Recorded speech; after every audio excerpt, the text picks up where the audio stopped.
안녕하세요. 오늘 유튜브 채널에 제보할 사연은 지독한 질투심과 열등감에 관한 이야기입니다. 살면서 누군가의 질투를 받는 대상이 된다는 건 그만큼 제가 멋진 인생을 살아왔다는 반증이기도 하니 어떻게 보면 참 뿌듯한 일이다 생각하실 수도 있지만 단순히 질투를 넘어 내 인생도 자기 옆으로 끌어내리기 위해서 안달복달하는 모습을 오랫동안 지켜봐왔다면 어떠실 것 같나요? 또 제 인생을 송두리째 뺏고 싶기라도 한 것처럼 늘 내가 가진 것들을 욕심내고 뺏으려고 했다면요. 그리고 그 대상이 저와 너무 가까운 사이라면 어떠실 것 같나요? 이 이야기를 시작하기 위해서는 제 고등학교 시절로 거슬러 올라가야 합니다. 저는 사업을 하시는 아버지를 따라서 원래 지내던 곳과 다른 지역에 있는 고등학교로 진학하게 됐어요. 초등학교, 중학교를 다 같은 지역에서 나왔는데 고등학교에 올라가면서 갑자기 지역이 달라지니 친한 친구는 한 명도 없었고 입학식 때도 나 빼고 이미 다 친하게 지내는 것 같은 친구들을 보면서 여기서는 또 어떻게 적응을 해야 되나 걱정이 태산 같았습니다. 안녕? 너 어디서 왔어? 안녕? 난 이쪽에 살진 않았고 가족 때문에 이사 온 지 얼마 안 됐어. 잘 됐다. 나도 친구 없어서 점심시간에 누구랑 같이 밥 먹어야 하나 고민이었는데. 친구 없는 사람들끼리 친하게 지내보자.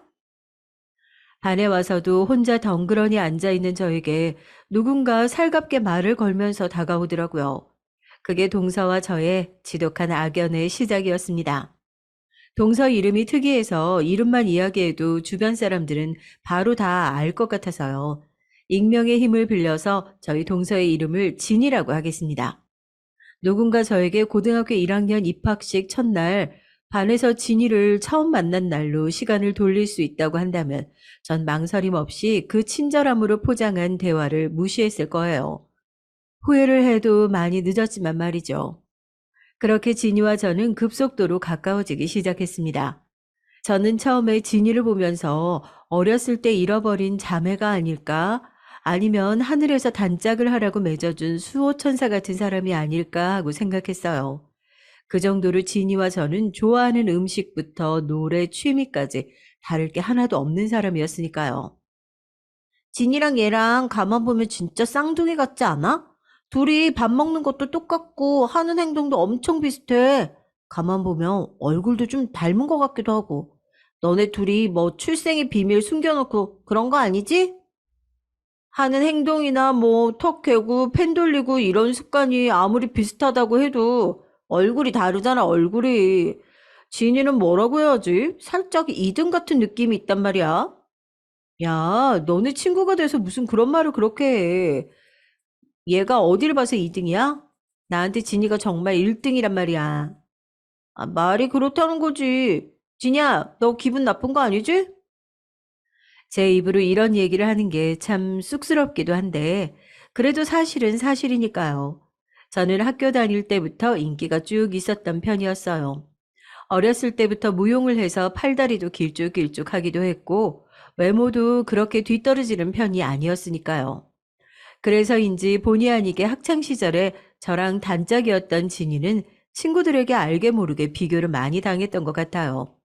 그럴 때마다 제가 앞장서서 쓸데없는 소리가 나오는 걸 막아주긴 했지만 여러모로 기분이 많이 상했을 테니까요. 우와, 너 그 머리띠 뭐야? 엄청 예쁘다. 아, 이거 사실 나 어제 고백받았거든.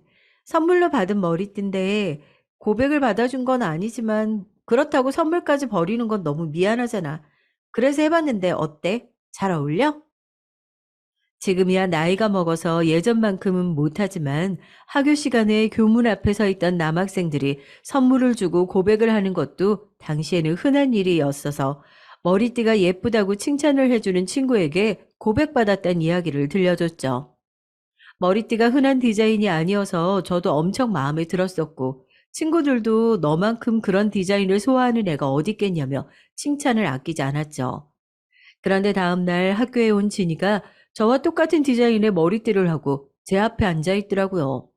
워낙 특이한 디자인이었으니까 친구들도 금세 알아보고 진이의 곁으로 몰렸습니다. 어? 이거 아영이랑 똑같은 머리띠 아니야? 진이야, 너 이거 산 거야? 아니야. 이 머리띠 나 원래 가지고 있었던 거야. 나도 저번에 옆 학교 남자애한테 고백받은 적 있는데, 그때 선물로 받았던 머리띠야. 아, 그래? 진이야, 너도 엄청 잘 어울린다. 너 지금 속으로는 안 어울린다고 생각하고 있었던 거 아니야? 뭐 고백은 너만 받아야 된다는 법이라도 있어? 그리고 이 머리띠는 뭐 너 같은 애들만 해야 된다고 정해놓기라도 했어? 머리띠 하나 가지고 진짜 별 유난을 다 떠네. 아니야, 그렇게 들렸다면 정말 미안해. 그러려고 했던 이야기는 아닌데, 너희도 얼른 진이한테 사과해. 정말 순수한 마음에 궁금해서 물어본 친구도 머쓱해져서 그런 거 아니라고 사과의 말을 건넸죠. 순식간에 교실 분위기가 싸늘해져서 저희도 더 이상 궁금한 걸 물어보지도 못하고 그렇게 어색해졌습니다. 저는 수업 시간이 끝나고 나면 진이한테 제대로 사과를 해야지 하고 다짐하고 있었죠. 그런데 쉬는 시간이 되자 반 친구 한 명이 눈치를 살피더니 같이 화장실에 가자며 제 팔을 붙잡고 쓱 끌더라고요. 아영아, 너 진이랑 친하지? 응, 친하지. 학기 초에 나 친구 없을 때 진이가 엄청 많이 챙겨줘서 그나마 지금 이 정도로 애들이랑 사이좋게 지낼 수 있는 거잖아. 난 네가 진이랑 친하게 안 지냈으면 좋겠어. 뭐? 그게 무슨 소리야? 화장실에서 조심스럽게 이야기를 꺼내는 친구의 말을 듣는데 정말 믿기지가 않더라고요. 제가 알던 친구의 모습이 아닌 이야기를 전하고 있었으니까요. 진이가 저를 너무 따라하는 것 같아서 걱정이 된답니다. 다른 친구들 이야기도 마찬가지고요. 원래 중학교 때부터 거짓말을 많이 하고 손버릇도 나빠서 소문이 안 좋아 친구들도 멀리 했었다는데 저랑 서스럼 없이 지내는 모습을 보고 친구들도 소문이 다가 아닌가라는 생각을 하고 다가왔다는 겁니다. 저한테는 분명 본인도 다른 지역에서 와서 친구가 별로 없다고 했었고 저도 그래서 비슷한 사람끼리 잘 지내보자는 마음으로 친구가 됐던 건데 진이는 초등학교, 중학교 시절을 모두 이 지역에서 보낸 토박이라는 소리를 듣고 나니 조금은 어이가 없기도 했죠. 걔 가방이며 신발이며 봤어? 네 거가 조금 비싸서 못 따라 산다 싶으면 짝퉁을 사서라도 너랑 똑같이 입고 너랑 비슷하단 소리 듣고 싶어서 꼭 환장한 사람 같잖아. 난 솔직히 너무 소름 끼쳐. 너무 그렇게 생각해서 그런 거 아닐까? 우리 둘이 정말 취향이 비슷하기도 하고, 너네가 오해하는 만큼 그렇게 나쁜 애 아니야. 나도 이거 들어서 해주는 얘기야. 걔 오늘 너랑 똑같은 머리띠 하고 왔잖아. 그리고 뭐 자기도 고백받을 때 선물로 받았던 거라고? 그거 네가 어제 머리띠 선물 받으면서 고백받았다고 하니까 자기도 괜히 주목받고 싶어서 거짓말하는 거라니까. 걔가 그래. 관심이 자기한테 쏠려야 하는데 다른 사람한테 쏠린다 싶으면 금방 또 거짓말을 만들어서 하고 걔가 무슨 고백을 받아. 누구라고는 나도 너무 고자질할 것 같아서 말을 못 하겠는데 어제 진이가 그 머리띠 지하상가에서 사는 걸 본 애가 있대. 그렇게 자기가 사놓고 오늘 와서 뻔뻔하게 선물 받은 거라고 도리어 우리한테 화를 내잖아. 나도 너무 어이가 없고 기가 막혀서 얘기하는 거야. 무슨 얘기인지는 알겠어. 뭔가 오해가 있겠지. 내가 잘 얘기해 볼게. 솔직히 저도 평소랑 다르게 버럭 화를 내는 모습이 이상하다고 생각은 했었지만 설마 친구 말대로 그렇게 나쁜 마음을 품고 저한테 그랬을까 싶어서 수업이 끝날 때까지 기다렸죠. 그리고 같이 학원 가는 길에 아까 일을 넌지시 물어봤어요. 그래서 내가 이런 이야기를 들었는데 아무리 생각해도 넌 그럴 애가 아닌 것 같아서 직접 물어보는 게 좋겠다 싶더라고. 잔뜩 화가 나 있던 얼굴이었는데 제가 이야기를 시작하자마자 꼭 뭐라도 들킨 사람처럼 화들짝 놀라더니 나중에는 눈물까지 그렁그렁 고여서 제 손을 꼭 잡더라고요. 나 정말 그런 거 아니야. 알지? 애들이 오해하고 맘대로 소문 만들어내는 바람에 내가 중학교 내내 너무 고생을 해서 너한테 나도 모르게 거짓말 한 것 같아. 혹시라도 너도 나에 대한 나쁜 오해나 편견 갖게 될까 봐. 그리고 머리띠는 맞아. 내가 거짓말한 거야. 그런데 애들이 자꾸 그렇게 비교하고 또 없는 이야기까지 만들어내서 나를 괴롭히려고 하는 것 같아서 순간적으로 그렇게 말이 나왔어. 화내서 정말 미안해. 그래도 우리 친구 맞지? 지금도 그렇게 마음이 독하진 않았지만 정말 그때 당시에는 더 마음이 약했었거든요. 그렇게 눈물을 그렁그렁 달고 미안하다고 사과를 하는 친구를 두고 어떻게 확 돌아설 수 있었겠어요. 또 중학교 때까지 그렇게 오해와 따돌림에 시달렸다고 하니 오히려 안쓰러운 마음까지 들더라고요. 그래서 그 일도 그렇게 후지부지 넘어가게 됐습니다. 그 뒤로 비슷한 일은 몇 번이나 있었어요. 그래도 저는 사람이니까 그런 이야기를 듣고 나면 아무래도 평소보다 곱절로 신경이 쓰이잖아요. 정말 진이는 밖에서 누가 둘이 쌍둥이가 아니냐고 하면 믿을 정도로 저를 따라하는 것 같았습니다. 가발, 신발, 옷, 하다못해 학교에서 쓰는 학용품까지요. 형제자매 하나 없이 늘 외롭게 큰 저한테 그렇게 취향이 꼭 맞는 친구가 생겼다는 것 자체가 즐거운 일이라고 생각했던 게 화근이었죠. 한 번은 이런 일도 있었어요. 저희 부모님은 오랫동안 사업을 해오셔서 저는 학창 시절을 어렵지 않게 보냈었습니다. 많이 낮춰 이야기했지만요. 오히려 유복한 생활을 했다는 게 더 맞겠네요. 부모님 두 분 모두 무역 관련 회사를 운영하고 계셔서 당시에는 꽤 부담스러웠던 해외여행도 부모님의 출장을 핑계 삼아서 자주 다녀오곤 했어요. 아무래도 저 혼자 놔두는 게 걱정되신다면서요. 그런데 제가 부모님의 출장으로 해외를 다녀오고 나면 꼭 얼마 지나지 않아서 진이도 해외여행으로 학교에 출석을 하지 않았습니다. 진이야, 여행은 잘 다녀왔어? 어, 우리 아빠가 사업을 하시는데 해외 출장 가시면서 꼭 나를 데려가고 싶다고 하셔서 어쩜 이렇게 열심히 가르치다가 회사를 물려주고 그러시는 걸지도 모르겠어. 우와, 정말 대단하다. 난 부모님의 회사는 머리 좋은 전문 경영인들이 운영해야 한다고 넘볼 생각은 꿈도 꾸지 말라고 항상 그러셨는데. 사업을 하시는 부모님 해외 출장을 자주 다녀서 어렸을 때부터 외로움을 많이 겪었던 친구. 제 입장에서 얼마나 마음이 더 가고 가까워질 수밖에 없었는지 아시겠죠? 이번에는 일본 여행을 다녀왔다면서 기념품을 잔뜩 꺼낸 진이 곁으로 친구들이 잔뜩 모여서 자기는 이걸 가져가겠다, 저걸 가져가겠다 교실을 시끌시끌했죠. 어? 이게 뭐야? 왜 여기 한글로 된 가격표가 붙어 있어? 진이야, 너 이거 일본에서 사온 거라고 하지 않았어? 여기 기념품 선물 가게 스티커가 붙어 있는데? 이 얘기를 듣고 진이는 친구 손에 들려있는 고양이 인형을 확 낚아채 가더니 아무래도 선물이 섞인 것 같다면서 책상 위에 펼쳐놓은 선물들을 싹 정리해버렸어요. 나중에 친구들 통해서 들은 이야기는 더욱 충격적이었습니다. 진이가 한 번도 해외여행을 갔던 적이 없었단 거예요. 매번 제가 해외여행을 다녀오느라고 학교를 빼먹고 나면 몇 주 되지 않아서 진이가 똑같이 학교를 빠졌어서 전 당연히 의심조차 하고 있지 않았는데 결석하는 동안 어디 가게에 가서 물건을 사고 있던 걸 본 친구가 한두 명이 아니라고요. 그것뿐이야. 내가 교무실에서 선생님들끼리 하는 얘기 들었는데 정말 아버지 해외 출장에 따라간 거면 어떻게든 출석 처리를 해주려고 진이 아버지한테 전화를 했나 봐. 아무래도 고3인데 결석이 너무 많아서 선생님도 걱정된다고. 그런데 진이 엄마랑 아빠랑 이혼한 지 엄청 오래되셨다고. 그리고 나한테 그동안 못 받은 유인물 좀 전해달라고 했는데 걔네 집 저기 산 밑에 동네더라? 우리한테 분명 이쪽 아파트 산다고 얘기했었잖아. 절친한 친구에 대한 안 좋은 소문이 계속해서 들리면서 제 기분은 어땠냐고요? 얘가 왜 거짓말을 했을까 하는 마음보다 얼마나 힘들었으면 이런 일로 거짓말을 할까 싶더라고요. 그래서 친구들이 다 등을 돌릴 때도 저만은 가장 친한 친구로 남아있어 주려고 노력했습니다.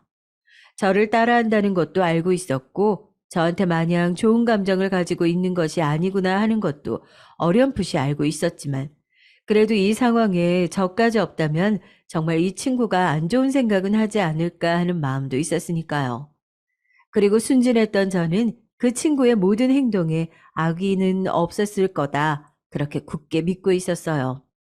고등학교 3학년이 순식간에 지나가고 친구들이 좋지 못한 관심을 주면서부터 진이의 거짓말도 많이 줄었습니다. 오히려 저한테 더 많이 의지를 했었죠. 한창 수능 때문에 마음이 힘들었을 때였는데 그래도 가장 친한 친구한테 집안일부터 학업, 연애, 모든 사적인 고민을 다 털어놓으면서 더욱 돈독한 사이가 됐던 것 같아요. 당시 저는 뭐 전교 1, 2등을 다툴 정도로 공부를 잘했던 건 아니지만 그래도 상위권에 항상 머물렀었고 진이는 겨우 쫓아오는 수준이었으니까 아마 학업 부문에 있어서도 고민이 많지 않았을까 싶어요. 너 대학 결정했어? 어, 아무래도 인서울 대학으로 다 써보려고. 너는? 뭐야, 너는 이 대학 안 간다고 하지 않았어? 네가 안 간다고 해서 나 수시로 이쪽만 다 썼단 말이야. 너 왜 나한테 거짓말한 거야? 내가 따라갈까 봐? 아니야, 그게 무슨 말이야. 아무래도 대학을 가는 중요한 문제는 이렇게 결정할 게 아니다 싶어서 부모님이랑 상의해서 결정한 거야. 부모님도 이쪽으로 가길 더 원하셨고. 나 떼어놓으려고 그랬던 건 아니고 괜히 비교될까 봐 일부러 나한테 말도 안 해주고 이쪽으로 쓴 거 아니야, 너? 제가 수시로 지원하려는 대학보다는 다른 곳에 쓰는 게 더 좋을 것 같다고 부모님이 하도 성화를 부리셔서 저도 급하게 지원서를 수정해서 제출하고 딱히 누구한테 말을 하지 않았었는데 정말 과하다 싶을 정도로 화를 내더군요. 자기를 그렇게 떨어뜨려 놓고 싶었던 거냐면서부터 시작해서 다른 반에서도 무슨 일이 나고 놀라서 찾아올 정도로 물건을 집어 던지고 고래고래 소리를 질렀어요. 네가 평소에 날 얼마나 아랫사람으로 보고 무시했는지 내가 모를 것 같아? 나 다 알아. 너 내 앞에선 잘해주는 척하면서 네 친구들이랑 같이 나 무시하고 있었던 거 내가 눈치 못 챘을 줄 알아? 착한 척, 공주님인 척 그만해. 정말 재수없어, 이 나쁜 년아. 어린 마음에 너무 충격이었죠. 맹세코 그렇게 생각한 적이 단 한순간도 없었으니까요. 오히려 친한 친구들 모두가 등을 돌렸을 때도 저는 뭔가 이유가 있고 사정이 있겠지라고 생각하면서 곁을 지켜줬는데 오히려 반대로 저 친구가 나를 그렇게 생각하고 있었구나 하니 실망감과 배신감이 크게 밀려왔습니다. 그렇게 서서히 저는 멀어지게 됐죠.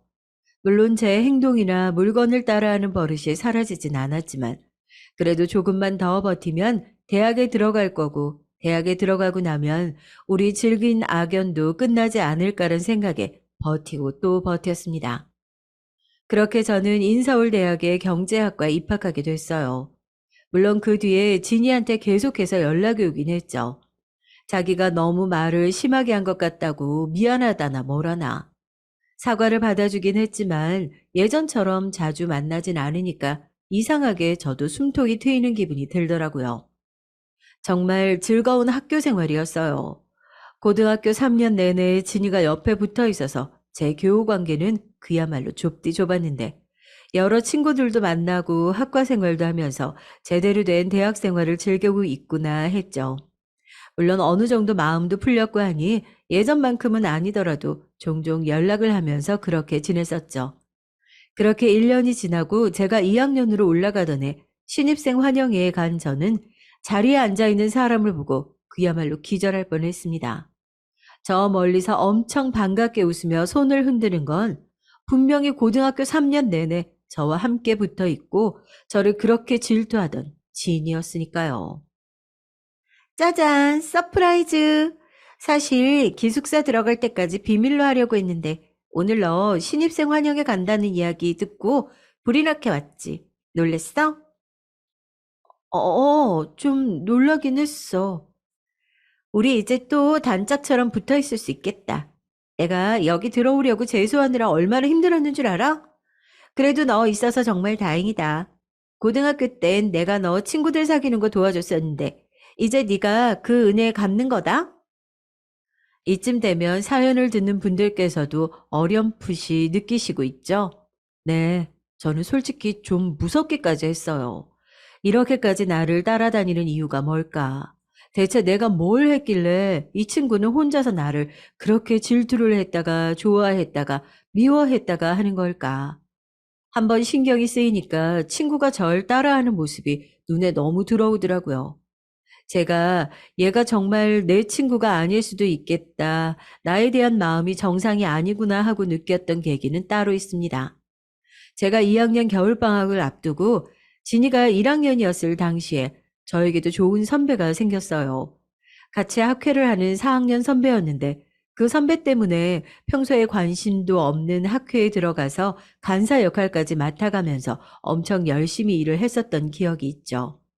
그때쯤엔 저도 뭔가 찝찝하고 마음에 걸리는 일들이 많아서 제가 그 선배를 좋아한다는 이야기를 직접적으로 했던 적은 단 한 번도 없었어요.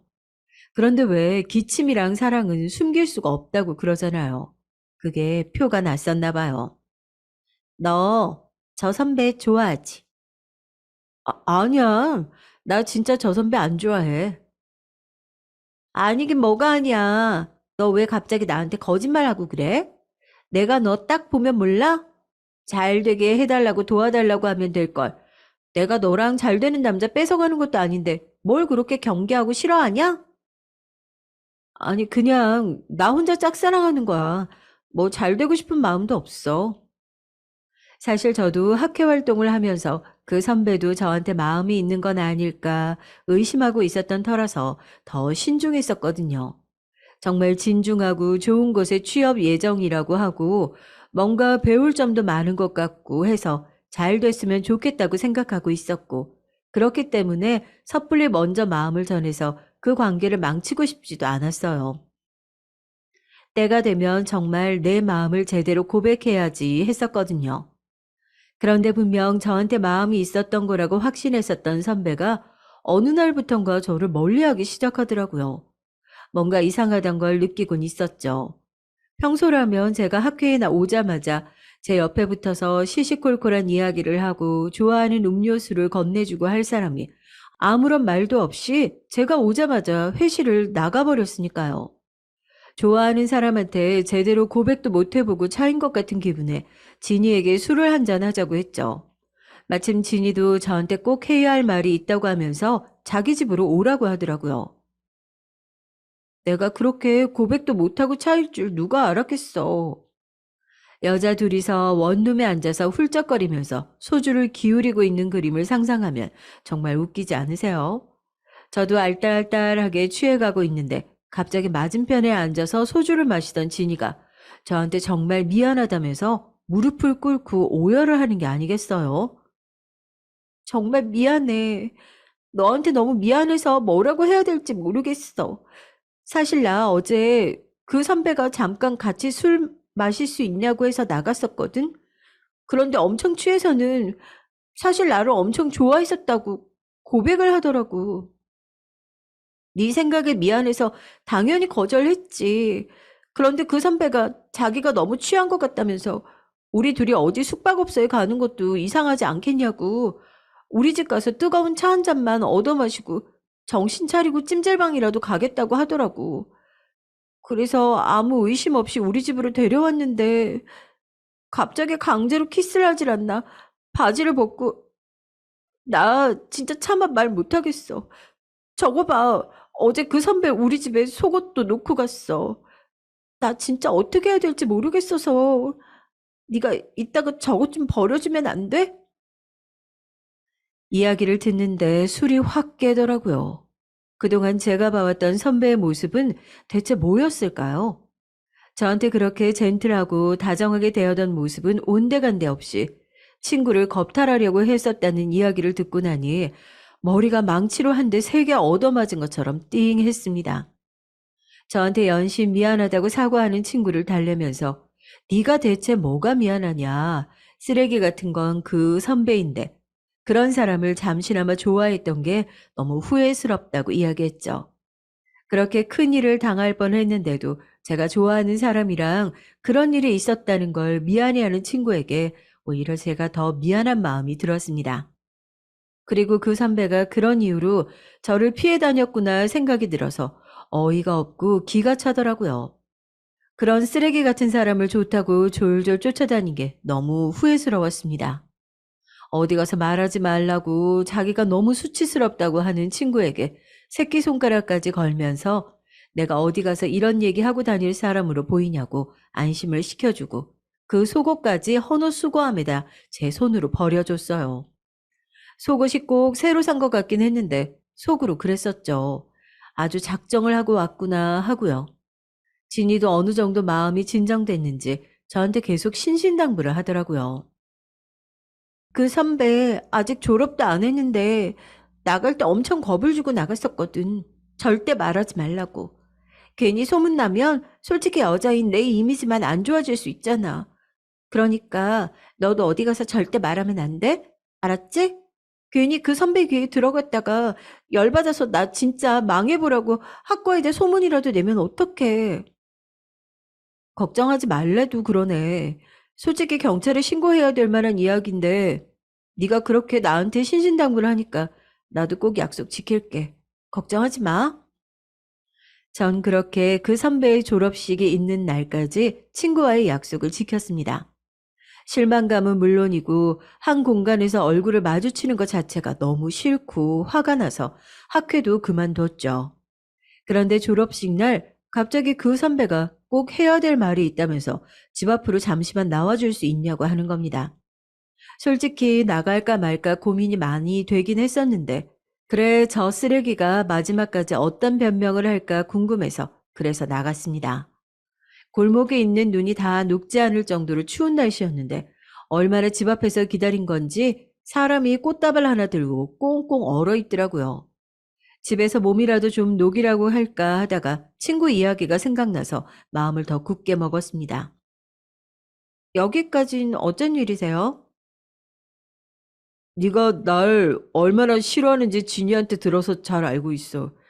이렇게 나랑 말 섞는 것 자체도 싫을 수도 있지. 그런데 나 정말 너 엄청 많이 좋아했었어. 이대로 고백 한번 못 해보고 졸업하게 되면 나도 너무 아쉬울 것 같아서 마지막으로 마음이라도 전하려고 온 거야. 선배는 정말 고개를 푹 숙이고 저한테 꽃다발을 건네더라고요. 어떻게 그런 일이 있었는데도 저한테 마음을 전한답시고 꽃다발을 들고 찾아올 수가 있는지 뻔뻔한 태도에 기가 막히기만 했습니다. 선배는 어떻게 진이한테 그런 짓을 해놓고 저한테 뻔뻔하게 고백을 하실 수가 있어요? 그럼 진이는 어떻게 생각하시는데요? 저랑 진이랑 둘 다 가지고 노시는 거예요, 지금? 그게 무슨 소리야? 내가 진이한테 무슨 짓을 해? 오히려 진이 통해서 내가 끔찍하기 싫다고 학회에서 스토커 같이 구는 것 같아서 제발 근처에 오지 좀 말아달라고 말을 전했던 건 너 아니야. 내가 대체 뭘 그렇게 잘못했니? 선배의 이야기를 듣고 뭔가 크게 잘못된 걸 느꼈지만 이미 시간은 다 지나간 후였어요. 선배 말로는 진이가 갑자기 술 마시면서 할 얘기가 있다면서 선배를 불러냈고 그 자리에서 제가 하지도 않았던 선배에 대한 욕을 전달하면서 마음을 접게 된 거라고 하더라고요. 고등학교 때부터 뻔히 당했던 패턴인데 왜 난 얘를 또 친구라면서 믿었을까 싶었죠. 저도 그때는 단단히 화가 나서 진이가 살고 있던 집으로 찾아갔죠. 너 또 나한테 거짓말한 거야? 선배한테 그랬다며. 내가 끔찍하기 싫으니까 다신 내 주변에 얼쩡거리지 않았으면 좋겠다고 했다고. 선배가 나한테 목매는 게 안쓰럽고 짠해 보여서 네가 대신 얘기해 준 거라고 했다며? 그런데 어떻게 나한테 그렇게 눈 하나 깜짝 안 하고 거짓말 할 수 있어? 너 그때 선배가 너 겁탈하려고 했다고 나한테 울고불고 난리쳤던 건 뭐야? 다 거짓말이었던 거야? 아니야. 진짜 거짓말한 거 아니야. 맞아. 처음엔 둘 사이 갈라놓으려고 그랬던 거 맞아. 그런데 진짜 내가 그 선배를 좋아하고 널 미워해서 그랬던 게 아니라 그 선배가 너무 소문도 안 좋고 질 나쁜 사람이라서 혹시라도 너랑 잘 될까 봐 걱정되는 마음에 그랬던 거야. 네가 너무 좋아하고 있으니까 내가 무슨 말을 해도 듣지 않겠구나 싶어서 일부러 그랬던 게 절대 아니라고. 그리고 너한테 거짓말했던 건 그래, 그건 미안해. 근데 나도 정말 술이 너무 많이 취해서 그 선배랑 그랬구나 하고 추측했던 거야. 이제 지긋지긋한 네 거짓말 듣고 싶지도 않아. 나한테 얼마나 더 많이 거짓말을 해야 속이 시원하니? 대체 나 쫓아다니면서 왜 이러는 거야? 너랑 나랑 인연은 여기까지인 것 같다. 네가 날 위해서 그랬든 아니든 상관없어. 난 이제 널 못 믿겠고 너도 더 이상 나한테 변명할 필요 없어. 우리 이제 친구 아니니까. 그렇게 저랑 가장 친했던 10년 지기 친구와 그날 일을 계기로 절교를 했습니다. 그 뒤에 학교 생활은 평화로웠어요. 친구는 저를 따라하는 버릇을 버리진 못했지만 제가 대학교를 졸업한 이후엔 핸드폰 번호까지 바꾸고 연락을 무시했으니까 더 이상 제 인생에서 쟤랑 엮일 일은 없겠구나 생각했었습니다. 전 그렇게 찝찝한 대학 생활을 마치고 그래도 꽤 이름난 회사에 취업을 하게 됐죠. 그 일을 시작하면서 그때 일들이 추억처럼 희미해질 때쯤 친구의 권유로 소개팅에 나가게 됐어요. 거기서 지금의 남편을 만나게 됐고요. 당시 남편은 시청 공무원으로 이남 중 장남 외에 진중한 성격이 참 좋았습니다. 제가 말했던 것처럼 저희 부모님께서 오랜 세월 사업을 하시면서 늘 유복하게 자랐었고 민망한 소리기도 하지만 부모님이 사업 외에 부동산 쪽으로도 이름을 이야기하면 다들 아 할 정도로 요 근방에서는 손꼽히는 부자세요. 제가 성격이 워낙 독립적이기도 하고 부모님 돈이면 부모님 돈이지 그게 내 돈인가 하는 생각으로 성인이 되고 난 이후로는 집에서 큰 도움을 받은 적도 없었습니다. 부모님이야 늘 애가 타셨죠. 딸이라고 하나 있는데 지금부터 가지고 있는 건물이며 빌라며 부동산 정리도 해야 하는데 항상 제 힘으로 해볼게요. 엄마 아빠 살아계시는데 제가 그걸 지금 받아서 뭐해요 하면서 거절해버리니까요. 그래서 더더욱 남편이 더 마음에 들었던 것 같아요. 처음 소개팅 자리에 나갔을 때도 자기가 집안을 일으켜 세울 순 없지만 집안의 걱정은 안 끼치고 싶다면서 작더라도 자기 힘으로 시작해서 안정적으로 살고 싶다고 하더라고요. 제가 원하던 대로 소소하게 양가 친지들만 모아 작게 결혼식을 치르고 행복한 나날들이 이어졌습니다. 시댁 식구도 전부 좋은 분들이셨고 남편도 머리만 안 밀었지 거의 스님같이 차분한 성격에 욕심도 없어서 총각 시절에 샀던 구형 아반떼를 아직까지 끌고 다닐 정도니까요. 저희 집에 욕심 많은 성격이 딱 한 명 있다고 하면 그건 아마 저희 서방님이셨을 겁니다. 막내 아들로 워낙 귀하게 자라서 가족들이 있는 돈, 없는 돈 끌어다가 많은 지원을 해주셨다고 들었고, 지금 또 작은 사업체를 운영하면서 여기저기 자금을 끌어다가 사업 규모를 크게 늘려보려고 준비하고 있다고 해서 저희 남편 걱정이 이만저만이 아니었거든요. 그런데 그런 서방님이 갑자기 가족들을 다 모아놓고 깜짝 결혼 발표를 하는 바람에 저희는 또 한 번 기절할 뻔했죠.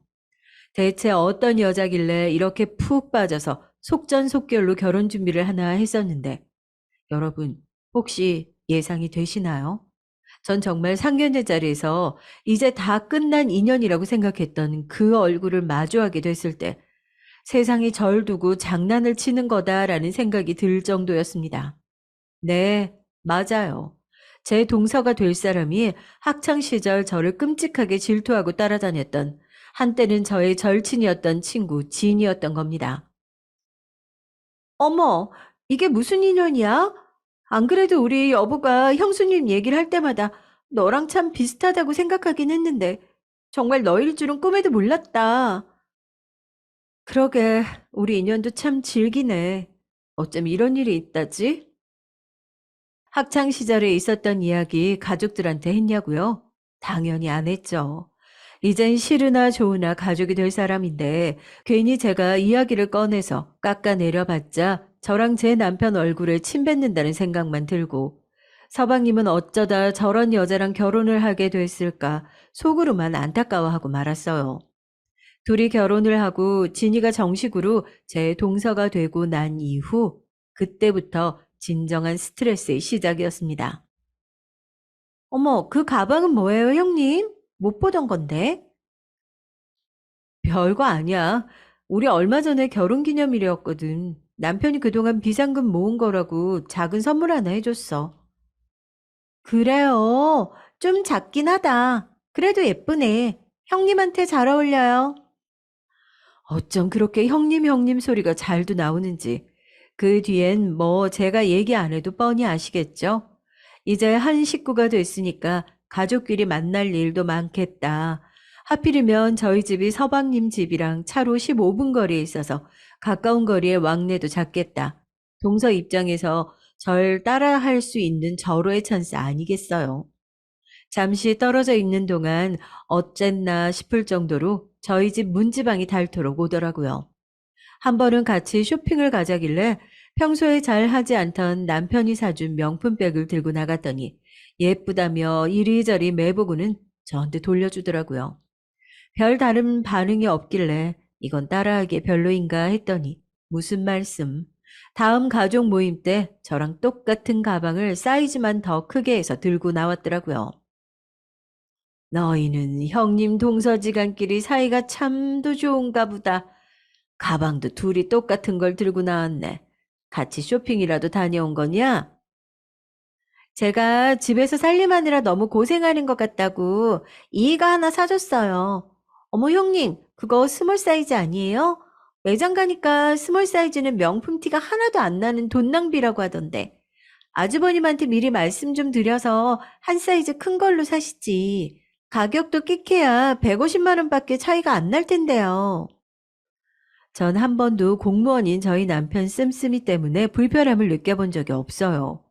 제가 갖고 싶은 게 있으면 다달이 들어오는 임대료에서 생활비랑 잘 나눠서 사면 그만이고, 제가 명품 같은데 또 워낙 욕심이 없는 성격이기도 해서요. 그런데 동서가 된 친구는 하나부터 열까지 서방님과 저희 남편을 비교하면서 은근히 제 남편을 무시하고 깎아내리는 언행을 하더라고요. 이번 가방 사건뿐만이 아니에요. 한 번은 저희 넷이서 그냥 저희 집에서 간단하게 저녁만 먹자고 저녁상을 차리고 초대를 했는데 식사를 하다가 뜬금없이 이런 소리를 하는 거예요. 이렇게 좁은 집에서 살면 안 답답해요, 형님? 답답하긴 우리가 아직 애가 있는 것도 아니고 둘이 살기에 이렇게 널찍한 집이 또 어딨다고 그래. 아니 뭐 아주버님이 공무원이셔서 벌이가 크지 않은 건 나도 잘 알고 있지만 나중에 애 키울 생각도 하면 이사 준비를 미리미리 하셔야 되는 거 아니에요? 요즘은 엄마들끼리 그런 것 보고 애들 짝을 지어준다고 하더라고요. 너희 집은 어디 사냐? 너희 아빠는 무슨 차 타냐? 나는 내 조카가 아빠 구형 아반떼 타고 다닌다고 했다가 괜히 무시라도 받을까 봐 걱정돼서 그렇지. 동서, 괜한 걱정인 것 같아. 아무리 그래도 다 같이 식사하는 자리에서 우리 남편 깎아내리는 것 같아서 기분 별로 좋지 않네? 어머, 깎아내리다뇨. 형님 저한테 무슨 자격지심이라도 있으세요? 말씀 되게 이상하게 하시네. 저는 그냥 있는 사실 그대로 말씀드린 거예요. 요즘에는 그런 일들이 있으니까 형님이 체면치레 하시기엔 벌이가 좀 안 되더라도 무리를 하셔야 된다고 하고 알려드린 건데 무슨 저 질투하시는 사람처럼 그렇게 벌컥 화를 내세요? 사람 무한하게.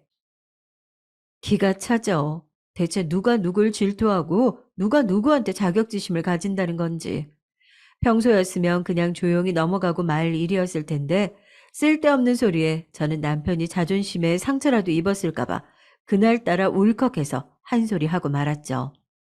남편도 자기는 괜찮으니까 신경 쓰지 말라면서 달래주더라고요. 그냥 알았다고 했죠.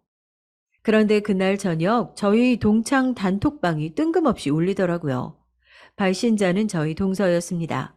자기가 이번에 강남에 있는 30억대 아파트를 사게 됐다고 좁은 집에서 아등바등 사는 거 보니까 갑갑해 보이기도 해서 남편한테 이야기했더니 남편이 사줬다고 자랑을 늘어놓더라고요. 그리고 동창들을 다 초대할 테니까 집들이를 하자는 이야기도 나왔습니다. 저것도 내 얘기구나 싶어서 한숨이 푹푹 나왔지만 그래도 여기서 저 혼자 안 가겠다고 하는 게 웃기기도 해서 저도 알겠다고 했죠. 그렇게 집들이 선물까지 사서 친구들이랑 같이 동서집으로 갔어요. 의리의리 하더라고요. 그래도 뭐 부러운 마음이 들거나 하진 않았습니다. 정말 저는 아직 아이도 없고 둘이 사는 집으로 저희 집도 나쁘지 않다고 생각했으니까요. 동서는 신나서 친구들 팔짱을 끼고 집을 구경시켜 주는데 정신이 팔려 있고 저도 제가 사온 선물을 식탁에 풀어놓고 그 뒤를 따라갔어요. 손님용 화장실은 어디 쓰면 되는 거야? 동창이니까 말 편하게 한다. 너 뒤에, 아니다. 손님용 화장실 뭐 좀 손볼 게 있어서 안방 화장실 써. 아무리 주인 허락을 받았다지만 안방 화장실을 쓰는 게 찝찝하긴 했거든요. 그래도 안내를 그렇게 해주니 별 수 있나요? 화장실에 다녀와서 식탁에 둘러앉아 집들이 음식을 나눠 먹고 자랑을 하고 있는데 벼랑간 안방에 다녀온 동서가 자기 결혼 반지가 없어졌다고 난리를 치더라고요. 친구들도 다 당황해서 어디 떨어뜨린 거 아니냐면서 식탁 위치랑 막 살펴보고 있는데 갑자기 제 손을 획 낚아채더니 제가 갖고 있는 반지를 빼려고 하는 게 아니겠어요? 이게 뭐 하는 짓이야? 너 잠깐 이 반지 좀 빼봐. 이거 내 반지 아니야? 너 아까 안방 화장실 쓰지 않았어? 그 사이에 내 반지 훔친 거 아니야? 얘 왜 이래? 아, 네가 결혼 반지를 다른 데 빼놓고 착각한 거 아니야? 얘도 올 때부터 반지 계속 끼고 있었던 것 같은데? 그러자 자기 결혼 앨범까지 들고 나와서 친구들 앞에 빼서 보여주더라고요. 똑같은 반지 아니냐고 보라면서요. 당연히 똑같을 수밖에 없죠. 따라쟁이 동서가 제 결혼 반지까지 똑같이 따라해서 맞췄으니까요. 당연히 그 사실을 알 턱이 없던 친구들은 이게 무슨 일이냐면서 당황해서 눈만 굴리고 있고요. 내가 반지 디자인 같은 걸 몰라? 네가 어디다가 빠뜨리고 나서 지금 나한테 뭘 뒤집어 씌우는 거야? 내가 너 어렸을 때부터 이럴 줄 알았어. 맨날 내가 너 따라한다고 소문 내놓고 사실은 나한테 제일 열등감 갖고 있었던 게 너 아니야? 네 남편 공무원에 벌이도 가난한 걸 알겠는데 그래도 남의 물건 그렇게 탐내면 안 되지. 너 가방도 한번 뒤집어 봐. 반지 말고 다른 것도 챙겼을지 어떻게 알아? 아, 왜 그래, 진이야? 아, 너도 그만해. 너무 과해. 왜? 넌 나보다 항상 잘날 줄 알았어?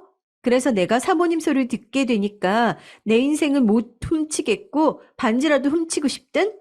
온 김에 한 바퀴 구경이나 잘하고 집에 가라. 어차피 너랑 네 남편 100살까지 뼈 빠지게 일해도 못 살 집이니까. 너무 수치스럽고 화가 나서 정말 피가 머리로 쏠리더라고요. 제가 대체 자기 인생, 자기 집에 욕심을 왜 낸답니까? 오히려 반대가 됐으면 반대가 됐겠죠.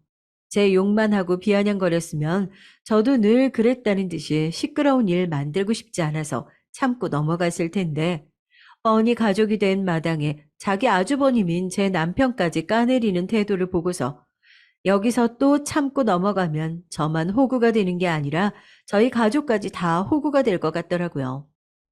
동서 보는 앞에서 가방 뒤집어 까고 안에 있는 것까지 탈탈 털어서 보여주고 문을 쾅 닫고 나왔어요. 친구들이 죄다 말리러 뛰어나왔지만 뿌리치고 저희 집이 아닌 친정으로 갔습니다. 어떻게 하면 동서의 코를 제대로 납작하게 해줄 수 있을까? 이제는 더 이상 당하고 있으면 안 되겠다는 생각으로 복수의 칼날을 갈았네요. 그리고 그날 저녁 동창들이 다 모여있는 단톡방에 제가 먼저 얘기를 꺼냈죠. 얘들아, 나도 다음 주에 집들이 좀 하려고 빈손으로 와도 괜찮으니까 와서 축하만 해줘. 이제 막 이사 결정해서 계약해 놓은데 너희 제일 먼저 부르는 거야. 주소 찍어줄게. 저라고 이대로 무시당할 순 없잖아요. 동서 집들이를 다녀온 그날 저도 바로 친정에 가서 미루고 미뤄왔던 빌라 양도 바로 사인했습니다. 강남 빌라 중에서도 정원 조성도 개별로 되어 있고 프리미엄 빌라라서 지금 시세로 한 80억 가까이 한다고 하더라고요.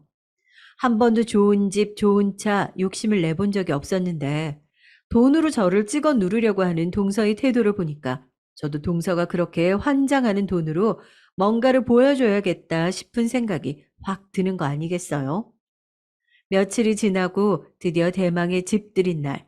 저희 집으로 동창들이 하나둘씩 모이기 시작했고 안 올 줄 알았던 동서는 맨 마지막에 빼꼼 얼굴을 내밀더라고요.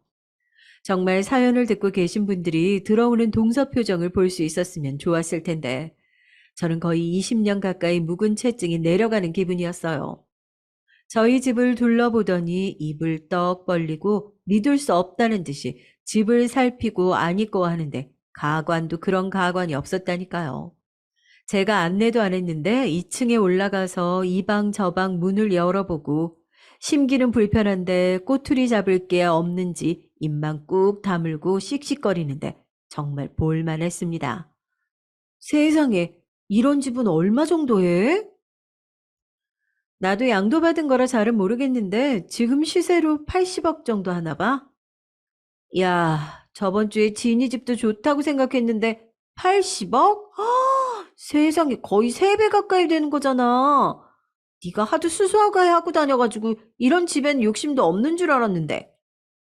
그렇게 친구들은 진심으로 제 이사를 축하하는 와중에 아무 말도 없던 동서가 한마디 하더라고요. 이거 네 집 맞아? 어디서 빌려가지고 너희 집인 척 하는 건 아니고? 내가 너랑 너희 남편 사정 뻔히 아는데 무슨 돈이 있어서 네가 이런 고급 빌라를 살 수 있다고? 내가 어제 너한테 한 소리 했다고 바로 어디 부자 친구한테 빌려서 가짜 집들이라도 하는 모양인데 너 아무리 나한테 열등감이 심하다고 해도 이런 걸로 사기치면 그건 정말 사기꾼들이나 하는 짓이야. 나 어제 우리 남편한테 다이아 반지 이야기 다 했거든? 그거나 빨리 해결부터 해줬으면 좋겠는데. 예상하지 못한 반응도 아니었죠. 질투심에 눈이 멀어 있으니 저한테 이제 뭔 소린들 못하겠냐 싶었죠. 저도 방에서 등기부 등본이랑 보증서를 들고 동서 앞에 탁 내려놨어요. 내가 너한테 왜 이런 걸 해명하고 있어야 하는지 모르겠는데 이거 정말 우리 집이야. 나도 저번 주에 니네 집들이 다녀와서 남편한테 네 얘기 좀 했어. 우리 남편은 반대로 동생 걱정 엄청 하던데. 안 그래도 서방님이 사업 확장한답시고 여기저기 돈을 빌리고 다니시는 통에 우리 머리가 이만저만 아픈 게 아니거든. 뭐? 너 나 깎아내려고 없는 이야기 지어냈다가 가만 안 둘 줄 알아? 식구인데 없는 얘기를 지어내겠니? 아니면 너 남편이랑 안 친한 거 아니야? 나야 진심으로 걱정돼서 하는 이야기지. 너 저번 주에 집들이한 그 아파트 영끌에서 산 거라며? 금리가 이 모양인데 서방님 사업하시면서 그 집값은 언제 다 갚으려고 그렇게 무리를 했는지 모르겠다. 너도 곧 맞벌이 나가야 하는 거 아니니? 야, 너 말 다 했어? 아니, 이제 시작이니까 우리 집에서 교양 없이 소리 지르지 말고 식탁에 다시 앉아서 잘 들어. 네가 무시하던 우리 집 무시할 만한 집 아니야. 우리 남편도 마찬가지고 그 앞에 등기부 등본 있으니까 잘 봐봐. 난 우리 부모님한테 손 벌리기 싫어서 이 빌라도 양도 받으라는 거 죽어도 안 받고 버티고 있었는데 저번 주에 니네 집들이 다녀오고 나서 잘 알겠더라. 내가 이거 안 받으면 우리 남편이 무시받을 수도 있겠다는 거. 그래서 정말 너 코 납작하게 눌러주려고 받아온 거야. 이 집. 그리고 반지? 야, 내가 뭐가 아쉽고 모자라서 네 반지를 가져가니? 네 손에 있는 반지 나한테 맞지도 않아. 너 손에 살찐 거 보고 이야기하는 거지? 우리 반지가 얼마짜린 줄 알고 디자인만 대충 따라한 것 같은데 그 앞에 반지 디자인 다이아 보증서 있으니까 못 믿겠으면 그거 보고 아, 그리고 너 그 가방 짝퉁인 거 엄청 티나. 무슨 소린지 알겠어? 넌 평생 내 인생 따라해도 절대 진짜 내가 될 수 없다는 이야기야. 자리에 있던 동창들 웅성거리고 난리가 났죠. 동창들이야 워낙 예전부터 동서가 절 따라하는 거야 저보다 더 잘 알고 있었으니까요.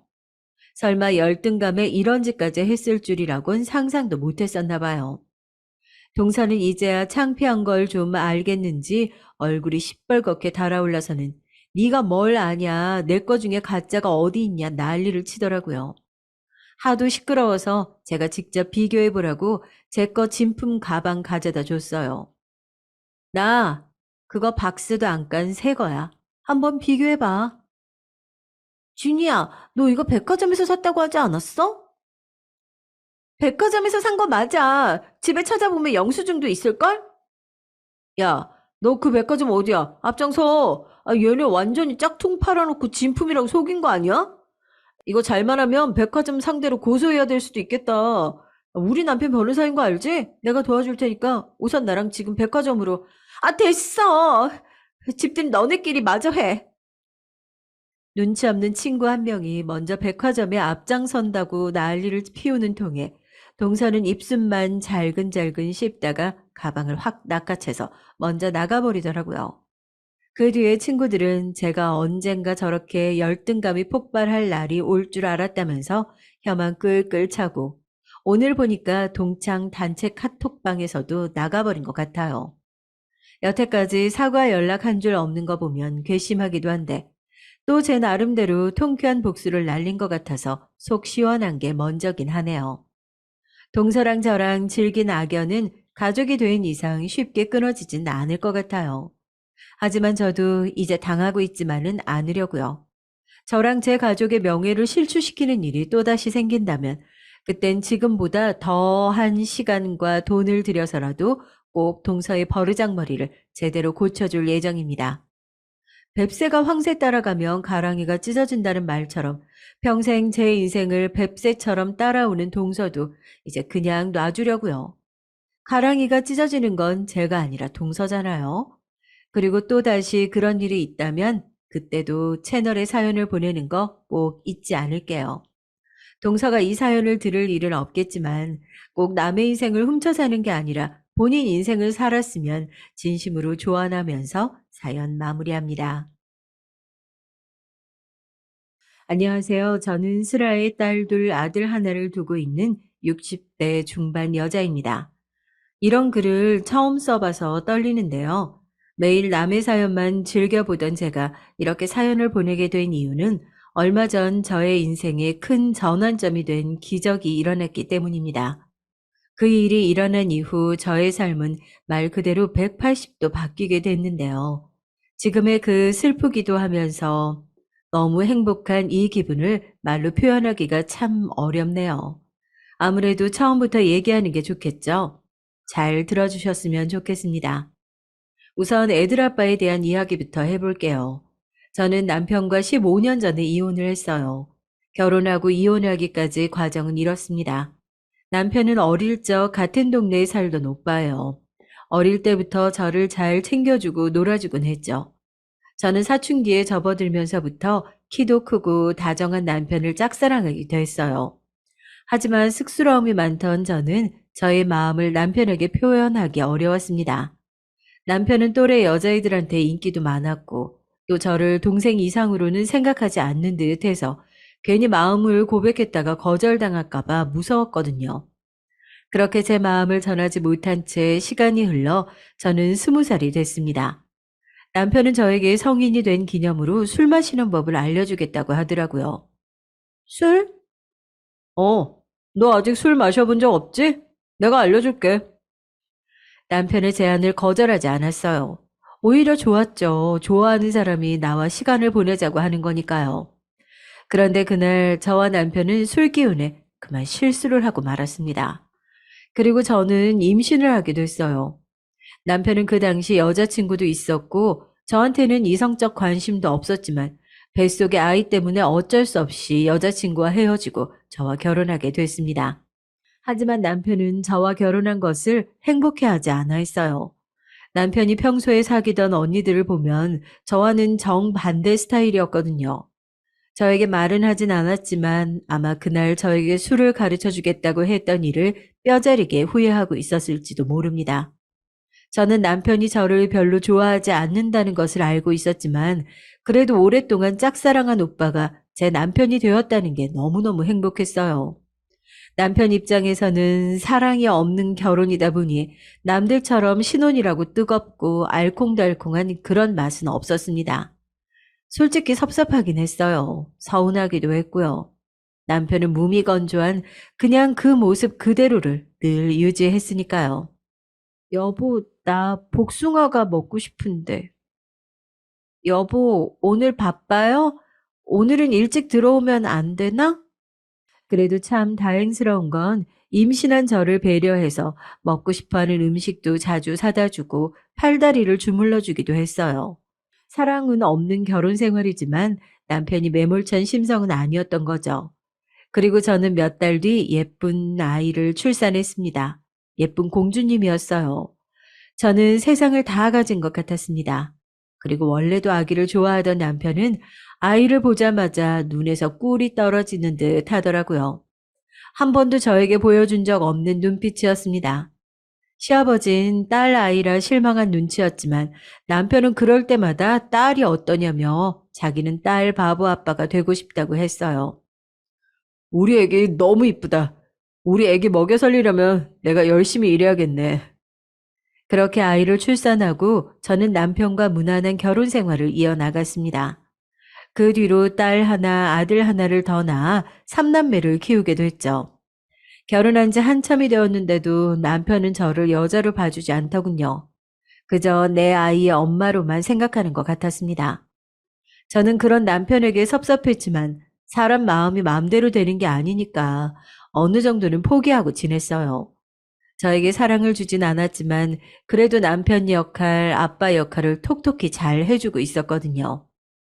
아이들은 아빠를 참 좋아했습니다. 말수도 없고 조용하기만 한 저보다는 잘 놀아주고 아이들 눈높이에서 얘기도 잘 들어주는 남편을 더 좋아하더라고요. 남자로서는 몇 점일지 몰라도 아빠로서는 정말 100점짜리였습니다. 그리고 남편은 큰아이가 7살쯤 되었을 때부터 시아버지가 주신 돈으로 사업을 시작했어요. 시아버지께서 언젠가 남편 하고 싶은 일 하게 해주신다고 따로 들어놓은 적금이 있으셨거든요. 저는 애 셋을 키우느라 정신없는 와중에도 남편 사업을 위해 지극정성으로 내조를 했습니다. 몸에 좋다는 건 다 해다 먹이고 집에서는 손 하나 까딱하지 않아도 될 정도로 남편 옆에서 수발을 들었어요. 아직 사업 초창기였기 때문에 남편이 좋은 컨디션으로 사업에만 집중할 수 있게 해주고 싶었었거든요. 남편은 퇴근하고 와서 넥타이 하나 제 손으로 풀어본 적 없을 정도로 제가 수발드는 걸 당연하게 여겼습니다. 특별히 저를 하대하거나 못되게 굴진 않았지만 그렇다고 고마워하거나 미안해하지도 않았죠. 그냥 저에게 아무 감정이 없는 듯 했습니다. 그런데 그런 남편이 아이들에게만은 한없이 약해지더라고요. 아무리 바쁘고 피곤해도 집에 오면 꼭 아이들과 장난감으로 놀아주고 동화책도 읽어주곤 했죠. 여보 왔어요? 어, 아빠가 없어서 심심했어. 오늘 왜 그렇게 늦게 왔어? 미안해. 아빠가 좀 늦었지? 어이구, 내 새끼. 아빠 기다렸구나. 이뻐라. 오늘 동화책 읽어줄게, 대신. 그리고 애들 방에서 애들이 잠들 때까지 있다가 나오곤 했죠. 저하고는 애들과 관련된 대화 외에는 별다른 대화도 나누지 않았습니다. 그렇게 지낸 지 몇 년째 남편의 사업이 점점 사업이 잘 되어 가기 시작했어요. 남편은 거래처와 약속이 있다면서 술을 먹고 늦게 들어오는 날이 잦아졌죠. 평일 주말 가릴 것 없이 집에 잘 붙어 있질 않았습니다. 남편이 없으니 아이들만이라도 데리고 놀러 다니고 싶었지만 아이들은 사춘기에 접어들면서부터는 제가 말 거는 것도 싫어했어요. 엄마랑 얘기하면 답답하다면서요. 저는 집에서 아이들과 교류가 없고 남편과도 잘 때 아니면 보지를 못하니 너무 외로웠습니다. 그리고 남편은 시간이 갈수록 점점 밖으로만 돌더군요. 말로는 회식이다 뭐다 하면서 잔뜩 술에 취해 들어오는 날이 많았지만 남편의 셔츠에 알 수 없는 빨간 자국을 볼 때면 의심만 점점 커갔어요. 이게 뭐지? 설마 립스틱인가? 립스틱 맞는 것 같은데. 아니야, 아닐 거야. 의심할 생각하지 말자. 그렇게 마음속으로 의심만 품은 채 또 몇 년이 흘렀습니다. 벌써 막내 아들은 고등학교를 졸업하고 큰딸은 직장인이 되었어요. 새 아이들은 자라면서 큰 싸움도 없었고 서로서로 사이가 참 좋았습니다. 큰애가 여자아이라서 그런지 살뜰하게 동생들 챙겼어요. 직장에 들어가서는 월급 받은 걸로 동생들 용돈도 주고 가끔 학교 근처로 불러서 맛있는 걸 사주기도 했죠. 둘째 딸은 대학생이었는데 공부를 잘해서 매 학기마다 장학금을 받고 다녔고요. 다정한 성격의 첫째와는 달리 둘째는 똑부러지고 칼 같은 아이였습니다. 그래서 그런지 뭐든지 완벽하게 하려고 노력했죠. 제가 특별히 신경 쓰지 않아도 알아서 뭐든지 잘해주니 너무 고마웠습니다. 그리고 막내는 누나들을 정말 잘 따랐어요. 큰애와는 나이 차이가 좀 있다 보니 누나처럼 엄마처럼 의지하는 것 같더라고요. 제가 엄마로서 부족한 면이 있을 수도 있는데 큰아이가 그걸 저 대신 잘 채워주는 것 같아 고마웠습니다. 그리고 여전히 남편과의 사이는 예전과 비슷했어요. 결혼 후 3년이 다 되어 가도록 남편에게서 사랑한다는 말 한마디 들어본 적이 없네요. 저는 어느새 나이 들어 중년이 되어버린 남편을 아직도 사랑하고 있었지만 남편은 아마 살면서 한 번도 저를 사랑한 적 없을 거예요. 생각해보니 결혼 기념일도 한 번을 챙겨보질 않았네요. 남들은 결혼 기념일 때 남편한테서 선물도 받고 둘이 오붓하게 1박 2일로 여행도 간다는데 저는 그런 건 꿈도 꿔보지 못했습니다. 그나마 제 생일 때만은 애들이 엄마 생일이라고 남편에게 귀뜸해주는 덕분에 매년 케이크를 사들고 와 애들과 함께 축하해주긴 했죠. 엄마, 내가 아빠한테 오늘 엄마 생일이라고 말해줬어. 그랬어? 응. 또 아빠가 못 챙길까 봐. 고마워, 우리 큰딸. 아이들은 이미 저희의 그런 관계를 알았던지 중재하는 역할을 하긴 했지만 입가의 감도는 씁쓸한 미소를 지울 수가 없었죠. 사실 저는 그걸로 만족해야만 하는 제 삶이 조금은 불쌍하게 느껴졌어요. 사랑받지 못하는 여자의 삶이란 이런 걸까요? 죽기 전에 남편한테 사랑한다는 말 한마디 들어보면 소원이 없겠다는 생각이 들었죠. 저도 이제 짝사랑은 그만하고 싶었거든요. 그런데 얼마 후 남편을 향해 수십 년간 간직해온 마음이 산산이 부서져 버린 사건이 있었습니다. 퇴근하고 돌아온 남편이 씻으러 간 사이 바닥에 아무렇게나 벗어놓은 옷들을 정리하고 있었어요. 외투를 옷걸이에 걸어놓으려고 집어들자 주머니에 뭐가 들었는지 묵직하더라고요.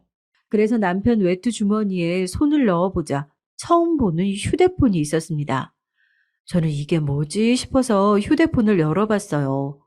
그리고 저는 그 자리에서 얼어붙고 말았습니다. 열지 말았어야 할 판도라의 상자를 연고 만 것이죠.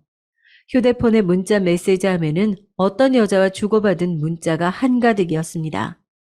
이름도 없이 하트 표시로만 저장된 번호였어요. 저는 쿵쾅거리는 가슴을 부여잡고 문자를 빠르게 읽어나갔습니다. 남편을 향한 수많은 애정 표현들과 이혼을 종용하는 말들. 자기야, 나 얼른 자기랑 같이 살고 싶어. 이제 그 여자랑은 이혼하면 안 돼? 마누라 지겹지도 않아? 그리고 남편은 그 여자한테 저한테는 절대로 쓰지 않는 애칭을 쓰며 사랑한다는 말을 하고 있었어요. 저는 한 번도 남편한테 들어본 적 없는 애정어린 말과 수많은 사랑의 약속들, 그리고 저에 대한 험담과 이혼하고 싶다는 말들이 가득했습니다.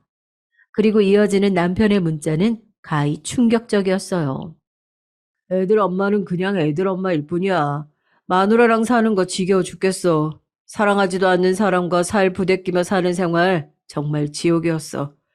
이젠 나도 나이를 먹기 전에 사랑하는 사람과 살고 싶어. 내가 이혼하고 오면 나 받아줄 수 있니? 저는 저와의 결혼 생활이 지옥이었다는 남편의 문자를 보고 충격에 가슴이 찢어지는 듯 아팠습니다. 저를 사랑하지 않는다는 건 이미 눈치로도 알고 마음으로도 느끼고 있었지만 이렇게 남편 입 밖으로 직접 내뱉는 걸 보니 하늘이 무너지는 듯 했어요. 30년 가까이 같이 살면서 정말로 단 한 번도 저에게 사랑을 느끼지 않은 걸까요? 지옥이라고 표현할 정도로 제가 싫었을까 하는 생각에 자존심이 무너지고 또 무너져 견딜 수가 없었습니다. 저는 그대로 몸이 굳어진 채 소리도 못 내고 울었어요. 마음이 너무 아프니 가슴이 꽉 막혀 울음소리도 나오지 않더라고요. 그리고 그때 욕실에서 물을 끄고 수건으로 몸을 닦는 소리가 들리자 저는 갑자기 정신이 들어 남편의 휴대폰을 얼른 다시 외투 주머니에 넣었습니다. 그리고 아무 일도 없었다는 듯 옷걸이에 외투를 걸었죠.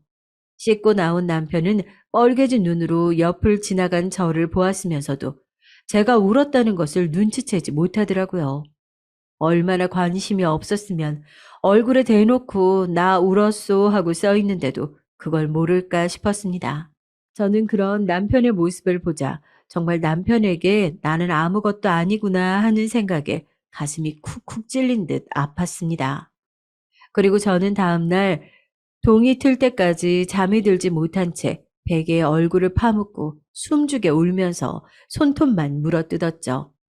그리고 다음날 저는 그 여자가 누군지 너무 궁금해서 미칠 것 같았어요. 도대체 얼마나 매력적인 여자길래 30년 가까이 같이 산 나보다 더 좋다고 하는지 그 면상을 똑똑히 봐야겠다고 생각했죠. 그리고 남편의 퇴근 시간에 맞춰서 남편 회사 앞에 찾아가 기다렸습니다. 6시가 조금 넘은 시간에 회사에서 나온 남편은 차에 타서 바로 출발하지 않고 가만히 앉아 있었는데 10분쯤 지나자 한 여자가 남편의 회사에서 나와서는 그 차에 타더라고요. 저보다 10살은 어려 보이는 키도 크고 늘씬한 여자였어요.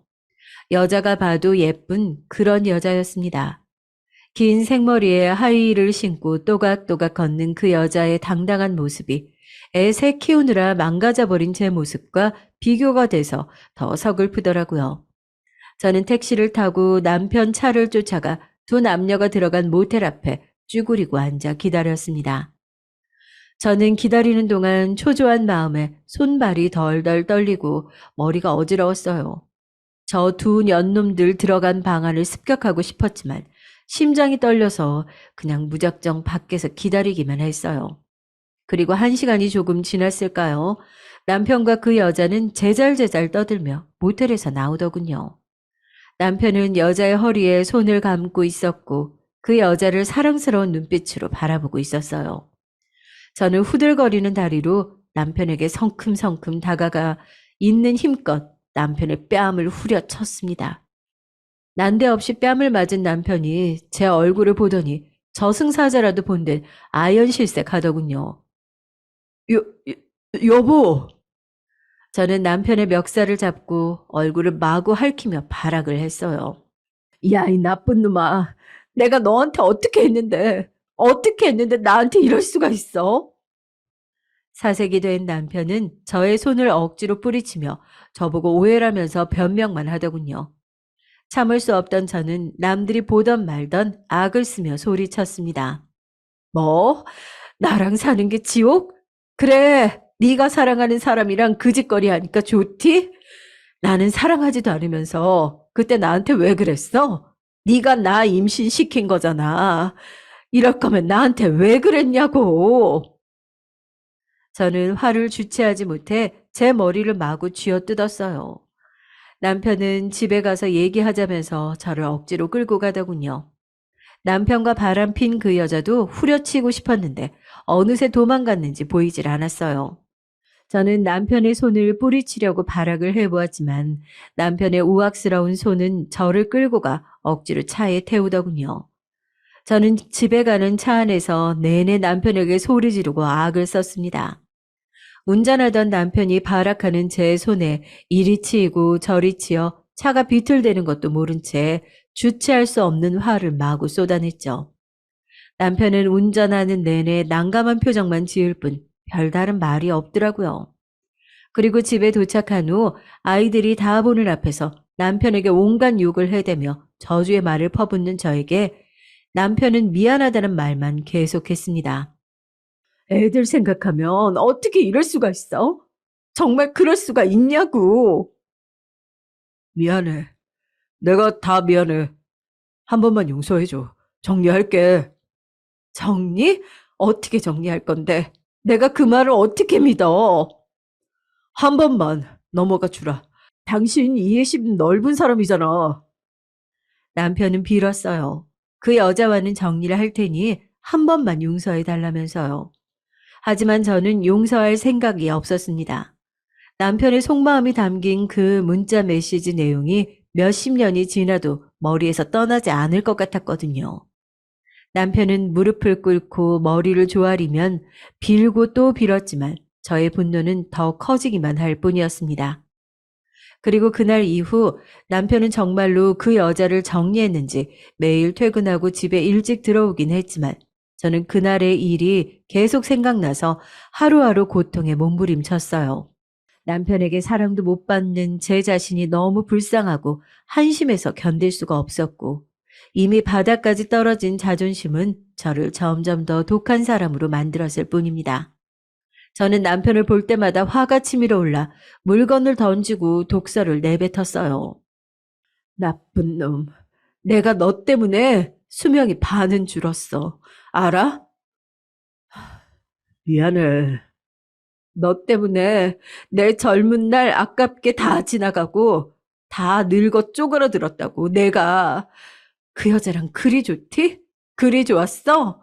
내가 당신한테 어떻게 했는데. 자고 있는 남편의 얼굴을 보면 그 여자의 얼굴이 떠올라 미칠 것 같았고, 그때마다 남편의 몸을 꼬집고 깨운 후 아침이 밝도록 막말을 해대며 잠도 못 자게 괴롭혔습니다.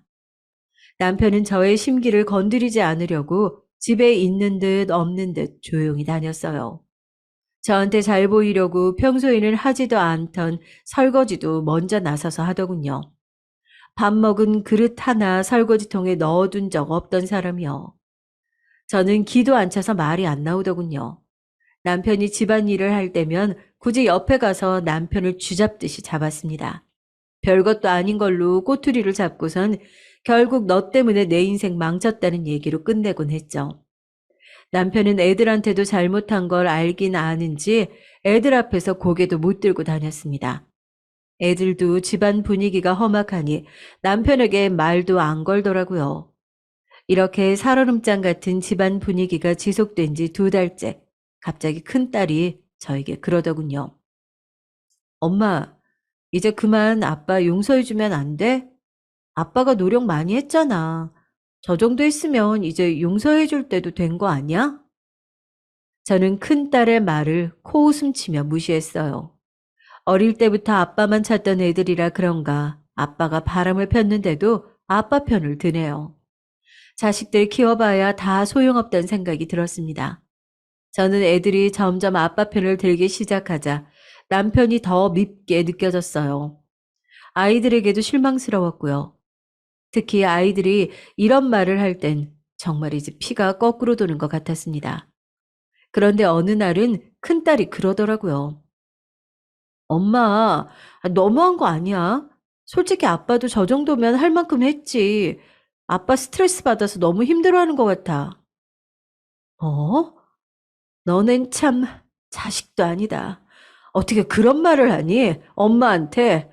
니들은 내 편이어야지. 지금 니 편 내 편 가를 때야.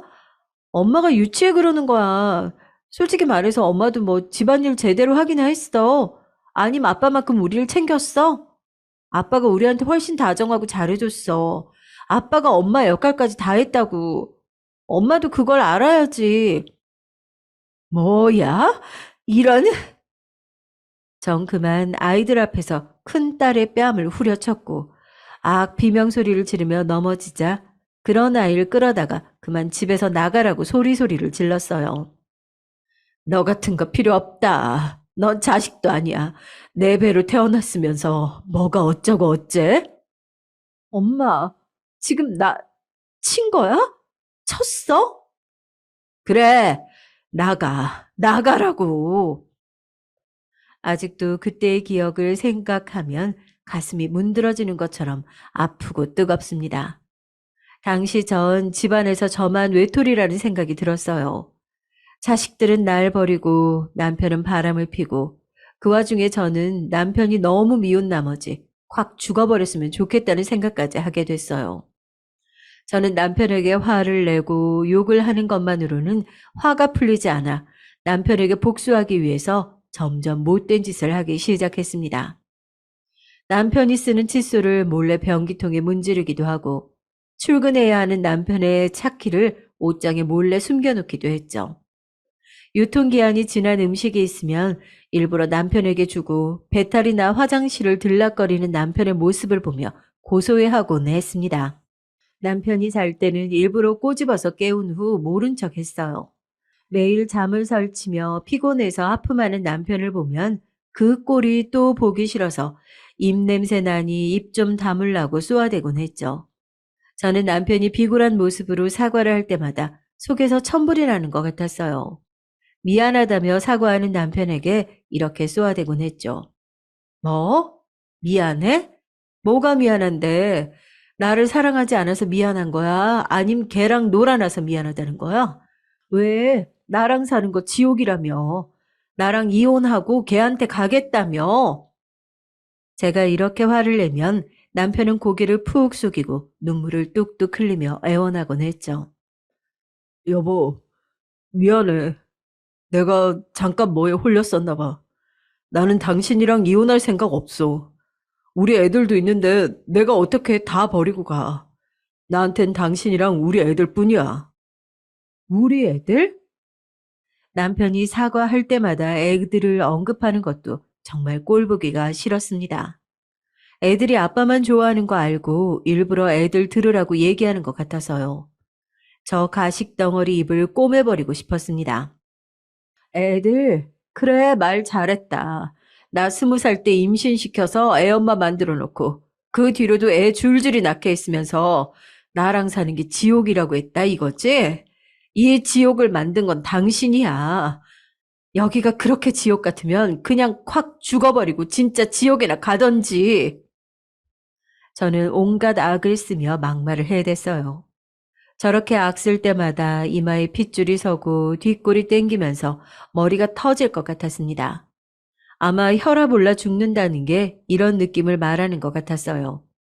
아이들은 매일같이 시끄럽고 험악한 집안 분위기에 실증이 났는지 어느새부터 집에 잘 안 들어오더라고요.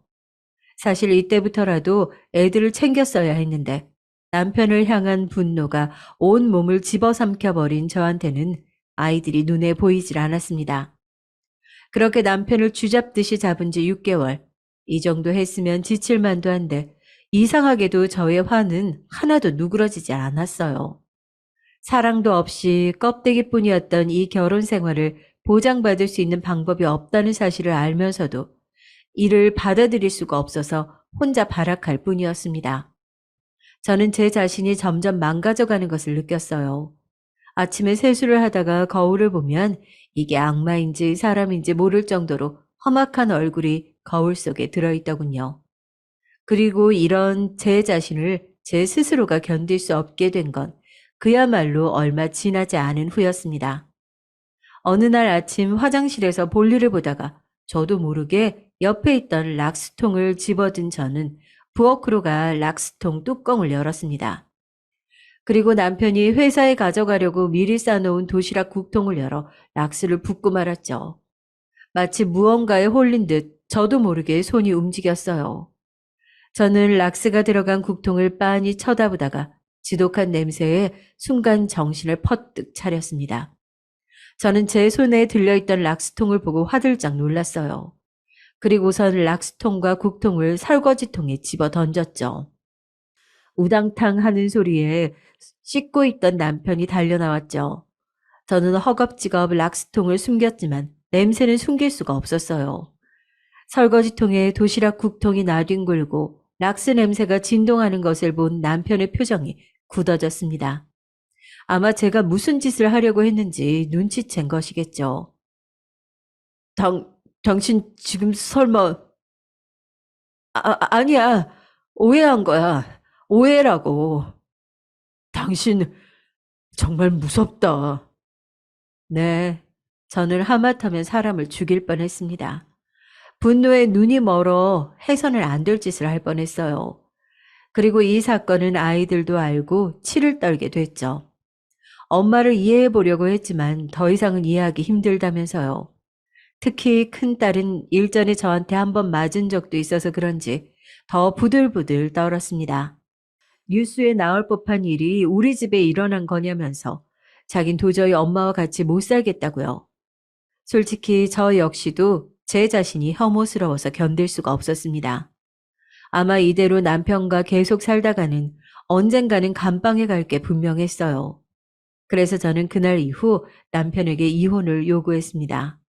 이렇게 살다간 나도 당신도 망가질 게 분명하니까 앞으로 서로 신경 쓰지 말고 각자 갈 길 가자고요. 당신 애들 아빠로서 역할 잘해줬어. 알아, 그거. 근데 난 다 묻고 없는 듯 살기가 힘들어. 도저히 못하겠어. 이제 그만 끝내자. 남편은 고민하는 듯 하더니 고개를 끄덕이더라고요. 그렇게 얼마 후 저는 이혼녀가 됐습니다. 협의 이혼이라 그런지 이혼하는 데까지는 시간이 얼마 걸리지 않았어요. 남편은 저에게 미안하다며 지금 살고 있는 집을 주었습니다. 저는 당연한 거라고 여기며 이제부터 남편 없이 아이들과 함께 즐거운 시간을 보내고 싶었죠. 그런데 막상 생각대로 되지 않았어요. 아이들은 제가 이혼하기 전부터 저를 멀리하기 시작하더니 이혼을 하고 나자 집에 아예 들어오질 않았습니다. 너네 왜 다 연락이 안 되니? 엄마, 나중에 연락해요.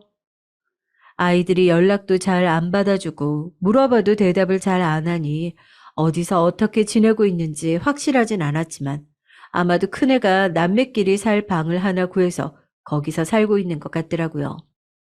저는 애들을 챙기지 못한 것이 너무 미안해서 따뜻한 밥이라도 먹이고 집으로 다시 들어오게 하고 싶었지만 마음대로 되지 않았습니다. 어린 애들도 다 아니고 셋 다 성인이라 타이른다고 되는 일이 아니었어요. 그동안 제가 집에서 남편을 못 살게 구는 모습에 아이들이 저에게 진절머리가 난 걸 거라고 지레 짐작했습니다. 아마 제가 애들이었어도 하루아침에 악마같이 변해버린 엄마 모습에 적응하기 어려웠겠죠. 하지만 저는 애들이 저를 다시 받아줄 때까지 기다리기로 했어요. 그동안 저는 남편도 애들도 그 누구에게도 의지하지 않고 제 힘으로 스스로 일어서야겠다고 다짐했습니다. 그리고 저는 그날 이후로 다시 머리도 가꾸고 화장도 하고 부지런해지려고 노력했어요. 이제부터는 생활비를 벌기 위해서라도 직접 일을 해야 했는데 20살 때부터 평생을 가정부로 살아왔기에 뭘 해야 될지 잘 모르겠더라고요. 그래서 저는 찾고 찾은 끝에 마트 아르바이트를 하기로 했습니다. 맨날 집에서 아이만 키우고 집안일만 하다가 밖에서 새로운 일을 해보니 힘들어도 재미는 있더라고요. 아이고, 열심히네. 힘들지 않어? 네, 힘들긴 한데 그래도 할만하네요. 그래, 지금처럼 열심히 해줘. 마트 사장님은 저를 대견하게 생각했어요. 일에 대한 성취라고 할까. 그런 것들도 인생에 꽤 중요하더라고요. 저를 알아보는 손님들과 인사하는 것도 반갑고 재밌고 전 그 나이가 되어서야 알았습니다. 내가 남편만 집만 들여다보고 살았다는 것을. 그래서 매일같이 다리도 아프고 허리도 아팠지만 난생 처음 제 손으로 번 첫 월급을 받았을 때는 정말 날아갈 듯이 기쁘더라고요. 덕분에 남편 때문에 고생했던 마음은 씻은 듯이 사라지고 있었습니다. 일로 풀다 보니 미움도 분노도 사라지고 있더라고요. 그런데 어느 정도 정신을 차렸을 쯤 너무 뿌듯한 나머지 아이들한테 자랑하려고 전화를 해보았지만 셋 다 받지 않더라고요. 문자로라도 얘기해 볼까 했지만 답장이 오지 않을 것 같아 혼자 시무룩해졌습니다. 왜 전화를 안 받지, 이 녀석들이? 아직도 내가 싫은 건가? 서러웠습니다. 하지만 언젠가 올 거라고 생각하며 저는 1년, 2년 열심히 일을 하면서 돈을 점점 모았어요. 혼자서 생활하니까 생활비도 많이 들지 않더라고요. 아이들에게 용돈도 보내고 싶었지만 통 연락이 안 되는 탓에 보내지도 못했습니다. 큰딸은 벌써 30이 되었는데 회사는 잘 다니고 있는지 결혼한 남자는 있는지 너무너무 궁금했지만 물어볼 수가 없었어요. 애들 사는 곳 주소만이라도 알면 찾아가서 반찬이라도 주고 오련만 어쩌다 한번 전화를 받아 주소라도 물어볼라 치면 바쁘다면서 끊어버리더라고요. 예, 잠시만. 엄마가 귀찮게 안 할게 끊지 말고. 엄마 미안한데 나 바빠요. 지금 직장이야. 끊을게요. 큰딸의 차가운 목소리가 심장을 파고드는 듯 했어요. 둘째 딸은 이제 대학을 졸업했을 나이인데 졸업은 잘 했는지 취직은 잘 됐는지 궁금해서 미칠 것 같았습니다. 막내 아들이야 말할 것도 없었죠. 아무리 다 큰 성인들이라지만 엄마도 없이 지들 셋이서 잘 살고 있는지 걱정이 이만저만이 아니었습니다. 답장도 안 하는 아이들에게 문자만 많이 보내봐야 괜히 더 집착하는 엄마처럼 보일까봐 최대한 자제하려고 노력했어요. 아이들에게 부담을 주고 싶지는 않았거든요. 이제 남편에 대한 것은 거의 잊어가고 있었지만 아이들 생각에 우울할 때가 많았습니다. 아직도 애들이 연락이 안 돼? 네, 그러네요. 왜 이렇게 연락이 안 되는지 참. 이때 제 마음을 알아주는 건 같은 마트에서 일하던 동네 언니뿐이었어요. 제 자식들이 어미를 등지고 사는 게 얼마나 괴롭고 힘든 일인지, 얼마나 공허한 일인지 언니는 이해해 주었죠. 그래서인지 술 먹으며 신세한탄도 많이 했답니다. 그러다 어느 날은 너무나 기다리던 소식이 들려왔어요. 바로 막내 아들에게서 연락이 온 거였죠. 막내 아들이 먼저 만나자며 저를 찾아온 것인데요.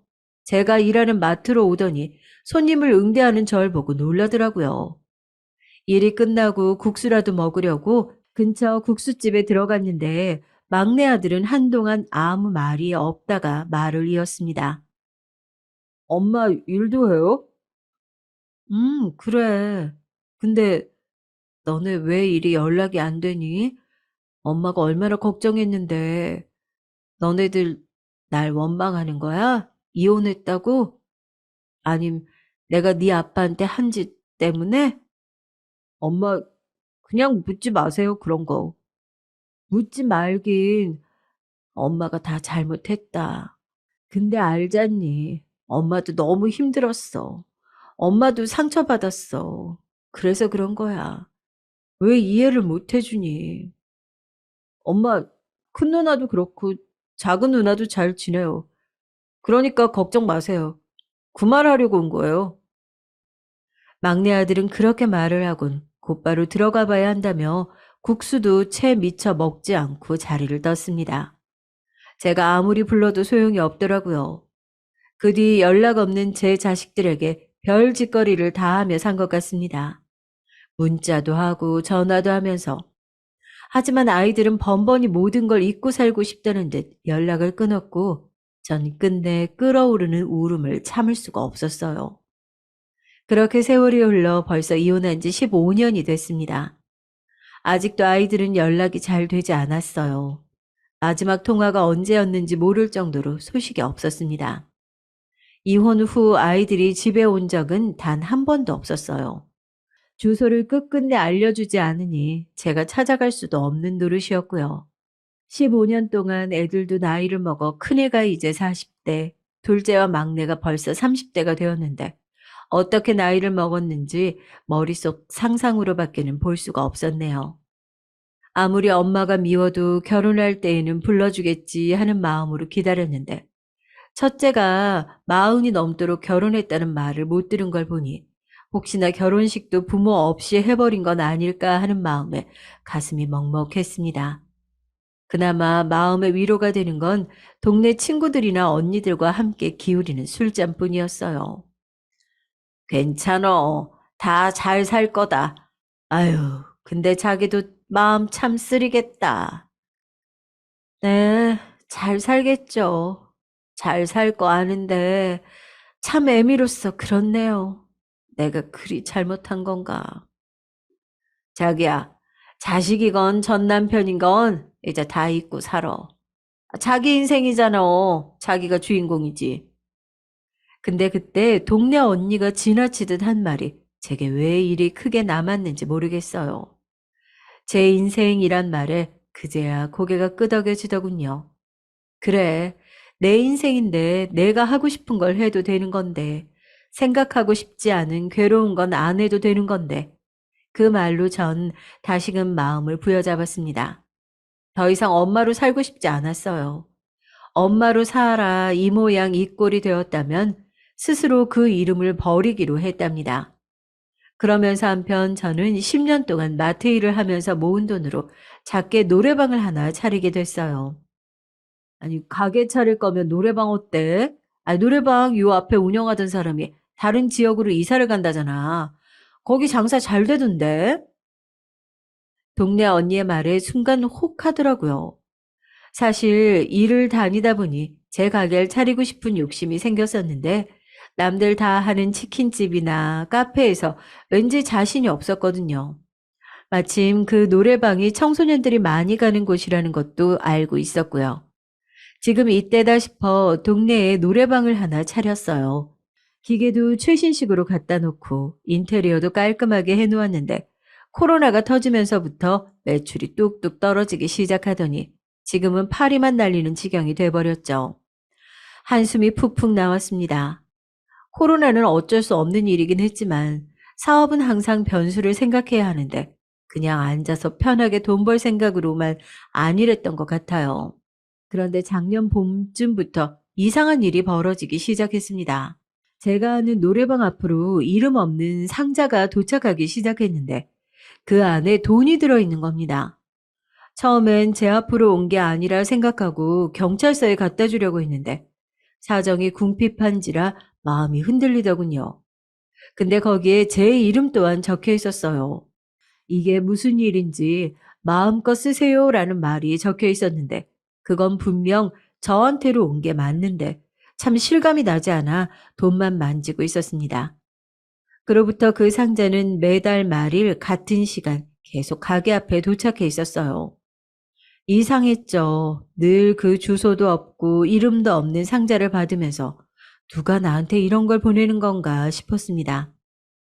자기 열심히 살아서 복 받은 거야. 맞아. 그러니까 마음껏 써. 그 말대로 거기 그렇게 써 있었다며. 네. 언니, 근데 뭔가 좀 찜찜해요. 진짜 내가 써도 되는 건가?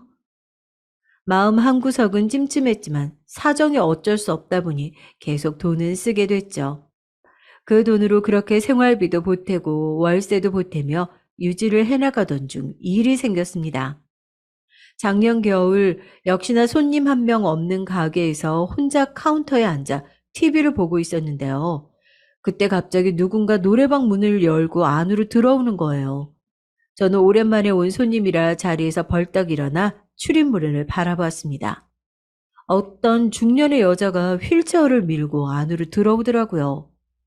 저는 그 여자의 얼굴을 바라보다가 휠체어 쪽으로 시선을 돌리는 순간 너무 놀라 손에 쥐고 있던 TV 리모컨을 떨어뜨리고 말았습니다. 뼈만 앙상하게 남아 당장 내일이라도 죽을 것 같은 몰골로 휠체어에 앉아있는 그 사람은 바로 이혼한 저의 전 남편이었어요. 당신이 여기를 어떻게? 여보. 머리는 다 빠지고 뼈에 거죽만 붙어 있는 상태였지만 30년이나 같이 산 남편을 제가 못 알아볼까요? 저는 너무 놀라 말도 나오지 않았습니다. 전 남편은 눈을 깜빡이는 것도 힘든지 눈꺼풀이 느릿느릿 움직이고 초점도 잘 맞추질 못하더라고요. 저는 얼른 카운터에서 달려나가 남편 앞에 쭈그려 앉았습니다. 당신이야? 아, 이게 무슨 일이야? 제가 떨리는 손으로 앙상한 전 남편의 얼굴을 만지며 묻자 휠체어를 밀던 여자가 대답하더라고요. 자신은 이 사람의 간병인이고 이 사람은 말기 암 환자라고요. 병원에 있는 동안 자기가 간병을 했는데 이제는 암이 너무 많이 퍼져서 더 이상 치료가 무의미한 상황이라 이 사람이 퇴원을 결정했다고 하네요. 퇴원 후 꼭 가보고 싶은 곳이 있다고 해서 자기가 모시고 왔다면서요. 저는 말기 암이라는 말에 심장이 철렁했습니다. 그 키 크고 멋있던 전 남편이 70도 안 된 나이에 이런 꼴이라뇨. 저는 저도 모르는 눈물을 뚝뚝 흘렸습니다. 그런데 그때 전 남편이 푸석푸석한 손으로 제 손을 잡더니 이렇게 말하더군요. 여보, 죽기 전에 마지막으로 한 번만 보고 싶었어. 이렇게 찾아와서 미안해. 근데 내가 죽을 죄를 졌으니까. 전 남편은 숨이 잘 쉬어지지 않는지 말을 하면서도 계속 호흡이 가빠지고 기침을 하더라고요. 그러면서 더듬더듬 미안하다고 하는데 순간 울컥하더라고요. 그의 보고 싶었다는 말에 그동안 미워했던 감정들이 씻겨 내려가는 느낌이었습니다. 무엇보다 내가 그렇게 미워하고 증오했던 전 남편이 이렇게 불쌍한 꼴이 되어 나타나니 더 이상 미워할 마음도 생기지 않더라고요. 참 아이러니했죠. 그토록 죽길 바라던 사람이었는데 이렇게 나타나니 뾰족한 마음은 온데간데 없이 지난 세월이 허탈해질 뿐이었습니다. 저는 전 남편의 손을 꼭 쥐고 쭈그려 앉아 한참을 울었어요. 그렇게 한참을 정신없이 울고 있는데 간병인이 저에게 말하더군요. 사모님, 죄송한데 얼른 가야 할 것 같아서요. 지금도 무리하고 계신 거라 얼른 집에 모셔다 드려야겠어요. 그 말을 들은 저는 고민할 틈도 없이 노래방 문을 잠그고 간병인과 함께 전 남편의 집으로 갔습니다. 알고 보니 제가 살던 곳과 가까운 동네에 살고 있더라고요. 그리고 전 남편의 집에 들어가서 침대에 그를 눕힌 후 따뜻한 물이라도 떠오려고 일어서는데 간병인이 이제 그만 가보겠다고 하더라고요. 자기는 오늘까지만 일하고 그만두기로 되어 있어서 앞으로 새로 간병인을 구하든지 하셔야 된다고요. 저는 당황한 채로 간병인을 보내고 전 남편에게 물었습니다. 앞으로 어쩔 작정이냐고요. 그러자 그는 그냥 이대로 집에서 편하게 죽고 싶다고 하더라고요. 간병인은 필요 없다면서요. 그 말을 들은 저는 버럭 성을 냈습니다. 당신 정말 왜 그래? 거동도 불편한 사람이 아무도 없는 집에서 혼자 있다가 죽겠다고? 정말 당신 내 속 뒤집어 놓고 싶어서 그런 거야? 응? 15년 만에 이 꼴로 나타나서 한다는 말이 혼자서 죽겠다고? 내가 15년 전에 나가 죽으라고 해서 지금 나한테 복수하는 거야, 응? 제대로 말 좀 해봐. 혹시 간병인 쓸 돈 없어서 그래? 돈이 얼마가 부족한데. 내가 간병인 불러줄 테니까 제발 그런 소리 좀 하지 마. 제가 고개도 제대로 가누지 못하는 전 남편의 몸을 흔들며 따지자 그가 힘없는 목소리로 겨우 대답하더라고요. 여보, 나 이제 병원에서 매일매일이 고비라고 하더라고. 어차피 간병인 써봤자 금방 죽을 목숨인데 굳이 그러고 싶지 않아. 당신 앞에 이런 꼴로 나타나서 정말 미안해. 이번에도 내가 이기적이었지. 난 항상 당신한테 잘못만 하네. 그런데 여보, 나 정말 당신이 너무 보고 싶었어. 그동안 보고 싶어도 참고 참았는데 죽기 전이 되니까 마지막 기회라는 생각이 들어서 그만. 정말 미안해. 저는 희말이 없는 그 몸을 끌어안고 하늘이 무너져라 통곡했습니다. 이 나이에 이렇게 불쌍한 꼴이 될 줄 알았으면 그때 한번 용서해 줄 걸. 제 화를 주체 못해 이 사람에게 모질게 굴었던 지난 세월이 머릿속에 스쳐 지나갔습니다. 하루하루 전 남편이 죽어버리길 기도했던 게 너무 후회가 됐죠. 마치 이 사람이 이렇게 된 게 저 때문인 것 같아서 죄책감에 몸을 가누기가 어려웠습니다. 저는 한참을 울다가 마음속에서 한 가지 결정을 내린 후 눈물을 닦았어요. 그리고 그에게 말했죠. 여보, 당신 마지막 가는 길은 내가 꼭 지켜줄게. 내가 당신 많이 좋아했던 거 알지? 당신 이렇게 혼자 보내면 내가 못 견딜 것 같아서 그래. 제 말을 들은 그는 말없이 눈물만 흘리더군요. 그리고 피곤했는지 곧 눈을 감고 잠이 들었습니다. 저는 얼른 집으로 가서 간단한 짐을 챙겨가지고 왔어요. 그리고 그날부터 저는 그의 간병을 시작했고요. 혼자서는 일어나 앉지도 못하는 상태였기 때문에 하나부터 열까지 모두 챙겨야 했습니다.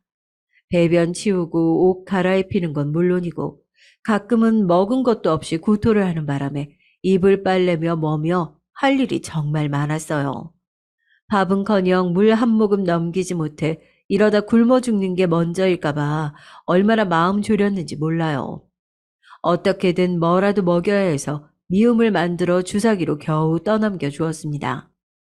전 남편은 하루에도 몇 번씩 생사를 오가며 정신이 오락가락했는데 가끔씩 맨정신이 돌아올 때면 제 손을 붙잡고 고맙다는 말만 연신했습니다. 저는 말 한마디 하는 것도 버거워하는 그에게 알았으니 말 그만하지 말고 쉬라고만 했죠. 그 후 저는 얼마 지나지 않아 전 남편의 간호에만 매진하기 위해서 노래방을 정리했습니다. 안 그래도 장사가 안 되어 적자만 쌓이고 있던 상태였죠. 건강한 저야 언제든지 다시 시작할 수 있으니 당분간은 전 남편에게만 집중해야겠다고 생각했어요. 그리고 저는 누워만 있는 그의 팔다리를 움직이며 관절 운동도 매일 시켜주고 양치질을 못하는 그 일을 위해 손가락에 거즈를 감아 양치를 시켜주었죠. 욕창 방지에는 물침대가 좋다길래 얼마 남지도 않은 돈으로 물침대를 사서 깔아주었습니다. 저보다 키가 20cm는 큰 사람인데 얼마나 말랐는지 제 힘으로도 침대 위에 옮겨지더라고요. 저보다도 몸무게가 적게 나갈 정도로 뼈만 남아버린 앙상한 몸을 보면서 가슴이 미어지는 것 같았습니다. 그리고 저는 전 남편을 간호하면서부터 밤에 잠도 제대로 잘 수가 없었어요.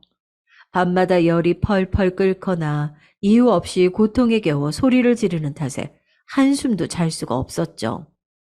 잠깐이라도 잠깐 잠이 드는 날에는 잠에서 깨자마자 전 남편의 생사를 확인하는 게 제 일과였습니다.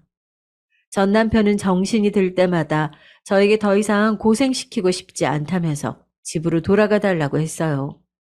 하지만 저는 그럴 수가 없었습니다. 그래서 30년을 살 부비고 산 남편인데 어떻게 모른 척 할 수가 있겠어요. 이미 제 마음속에서 미움은 지워져 버렸기 때문에 그의 부탁에도 끝까지 곁을 지켰습니다. 그리고 그 후 매일매일이 고비라는 의사의 말과는 달리 전 남편은 2달을 버티더라고요. 이왕이면 고통 없이 편하게 보내고 싶은데 전 남편의 몸을 갉아먹는 암덩어리는 하루하루 더 심하게 그의 몸을 괴롭히더군요. 지난밤에 또 호흡곤란이 오는 바람에 겨우 진정시키고 1시간 남짓 잠깐 졸았던 것 같네요. 무거운 눈꺼풀로 전 남편의 몸을 닦을 물수건을 빨아 방에 들어갔는데 정신이 돌아온 전 남편이 웬일인지 혼자서 벽에 기대 앉아 있더라고요. 저는 깜짝 놀라서 그에게 달려가 물었습니다. 당신 괜찮아? 일어나 앉을 수 있는 거야? 제가 묻자 전 남편이 미소를 지으며 대답하더군요. 어, 오늘은 몸이 좀 괜찮네. 그런데 여보, 할 말이 있는데. 저는 할 말이 있다는 말에 혹시 유언이라도 되는 줄 알고 긴장했어요. 무슨 말이냐고 묻자 그는 이렇게 대답하더라고요. 여보, 생일 축하해. 전 남편의 말에 저는 너무 놀라고 당황스러워서 눈이 동그래졌습니다.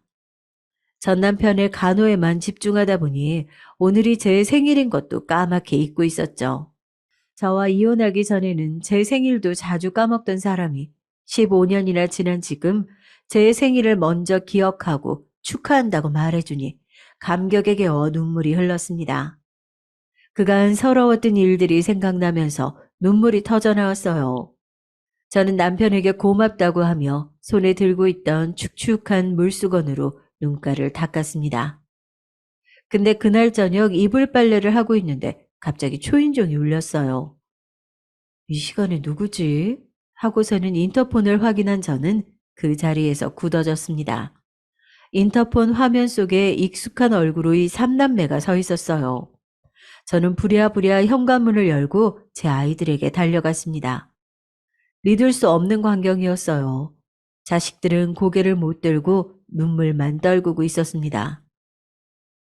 아, 무슨 일이야, 너희들이? 엄마, 미안해요. 엄마. 어린 날 자신들이 잘못 생각하여 엄마를 등지고 살아온 게 어느 순간 후회됐는데 용기가 없어서 연락하지 못했다고 하더라고요.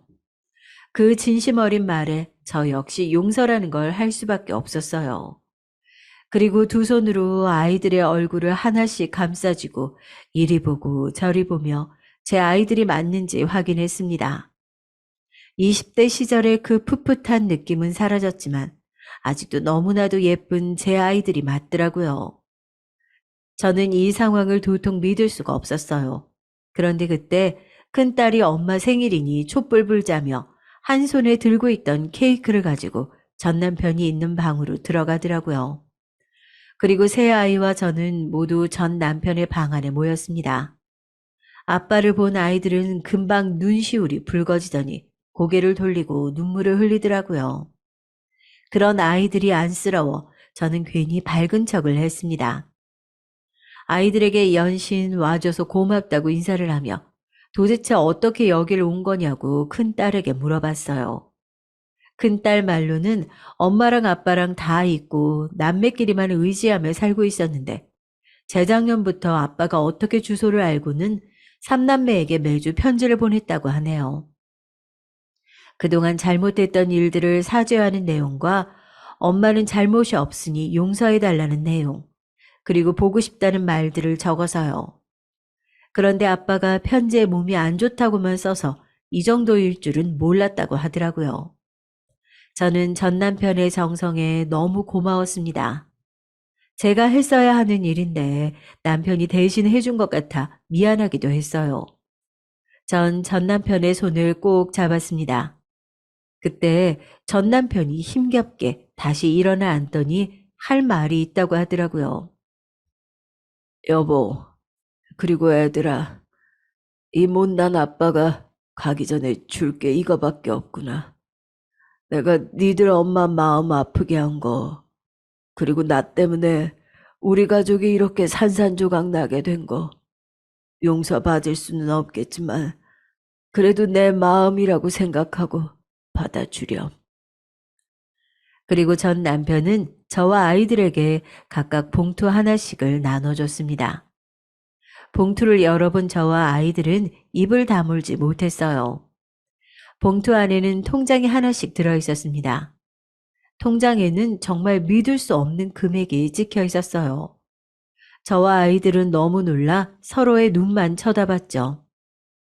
내가 그동안 사업으로 번 돈 전부 현금화 시켜서 다 나눠 넣었어, 여보. 몸이 아프니 돈이고 뭐고 다 필요 없더라고. 하지만 당신과 아이들은 아직 살 날이 많이 남았으니 유용하게 쓸 수 있을 거야. 그래도 가기 전에 우리 가족 모인 거 볼 수 있게 되니 편하게 죽을 수 있을 것 같아. 전 남편의 말에 저와 아이들은 서로 얼싸안고 집이 떠나가라 울었습니다. 거기다 노래방 앞에 놓아진 돈 역시 조금 예상했지만 전 남편이 준 것이었습니다. 제가 사는 게 힘들어 보여 그렇게라도 마음을 표현하고 싶었다 하더군요.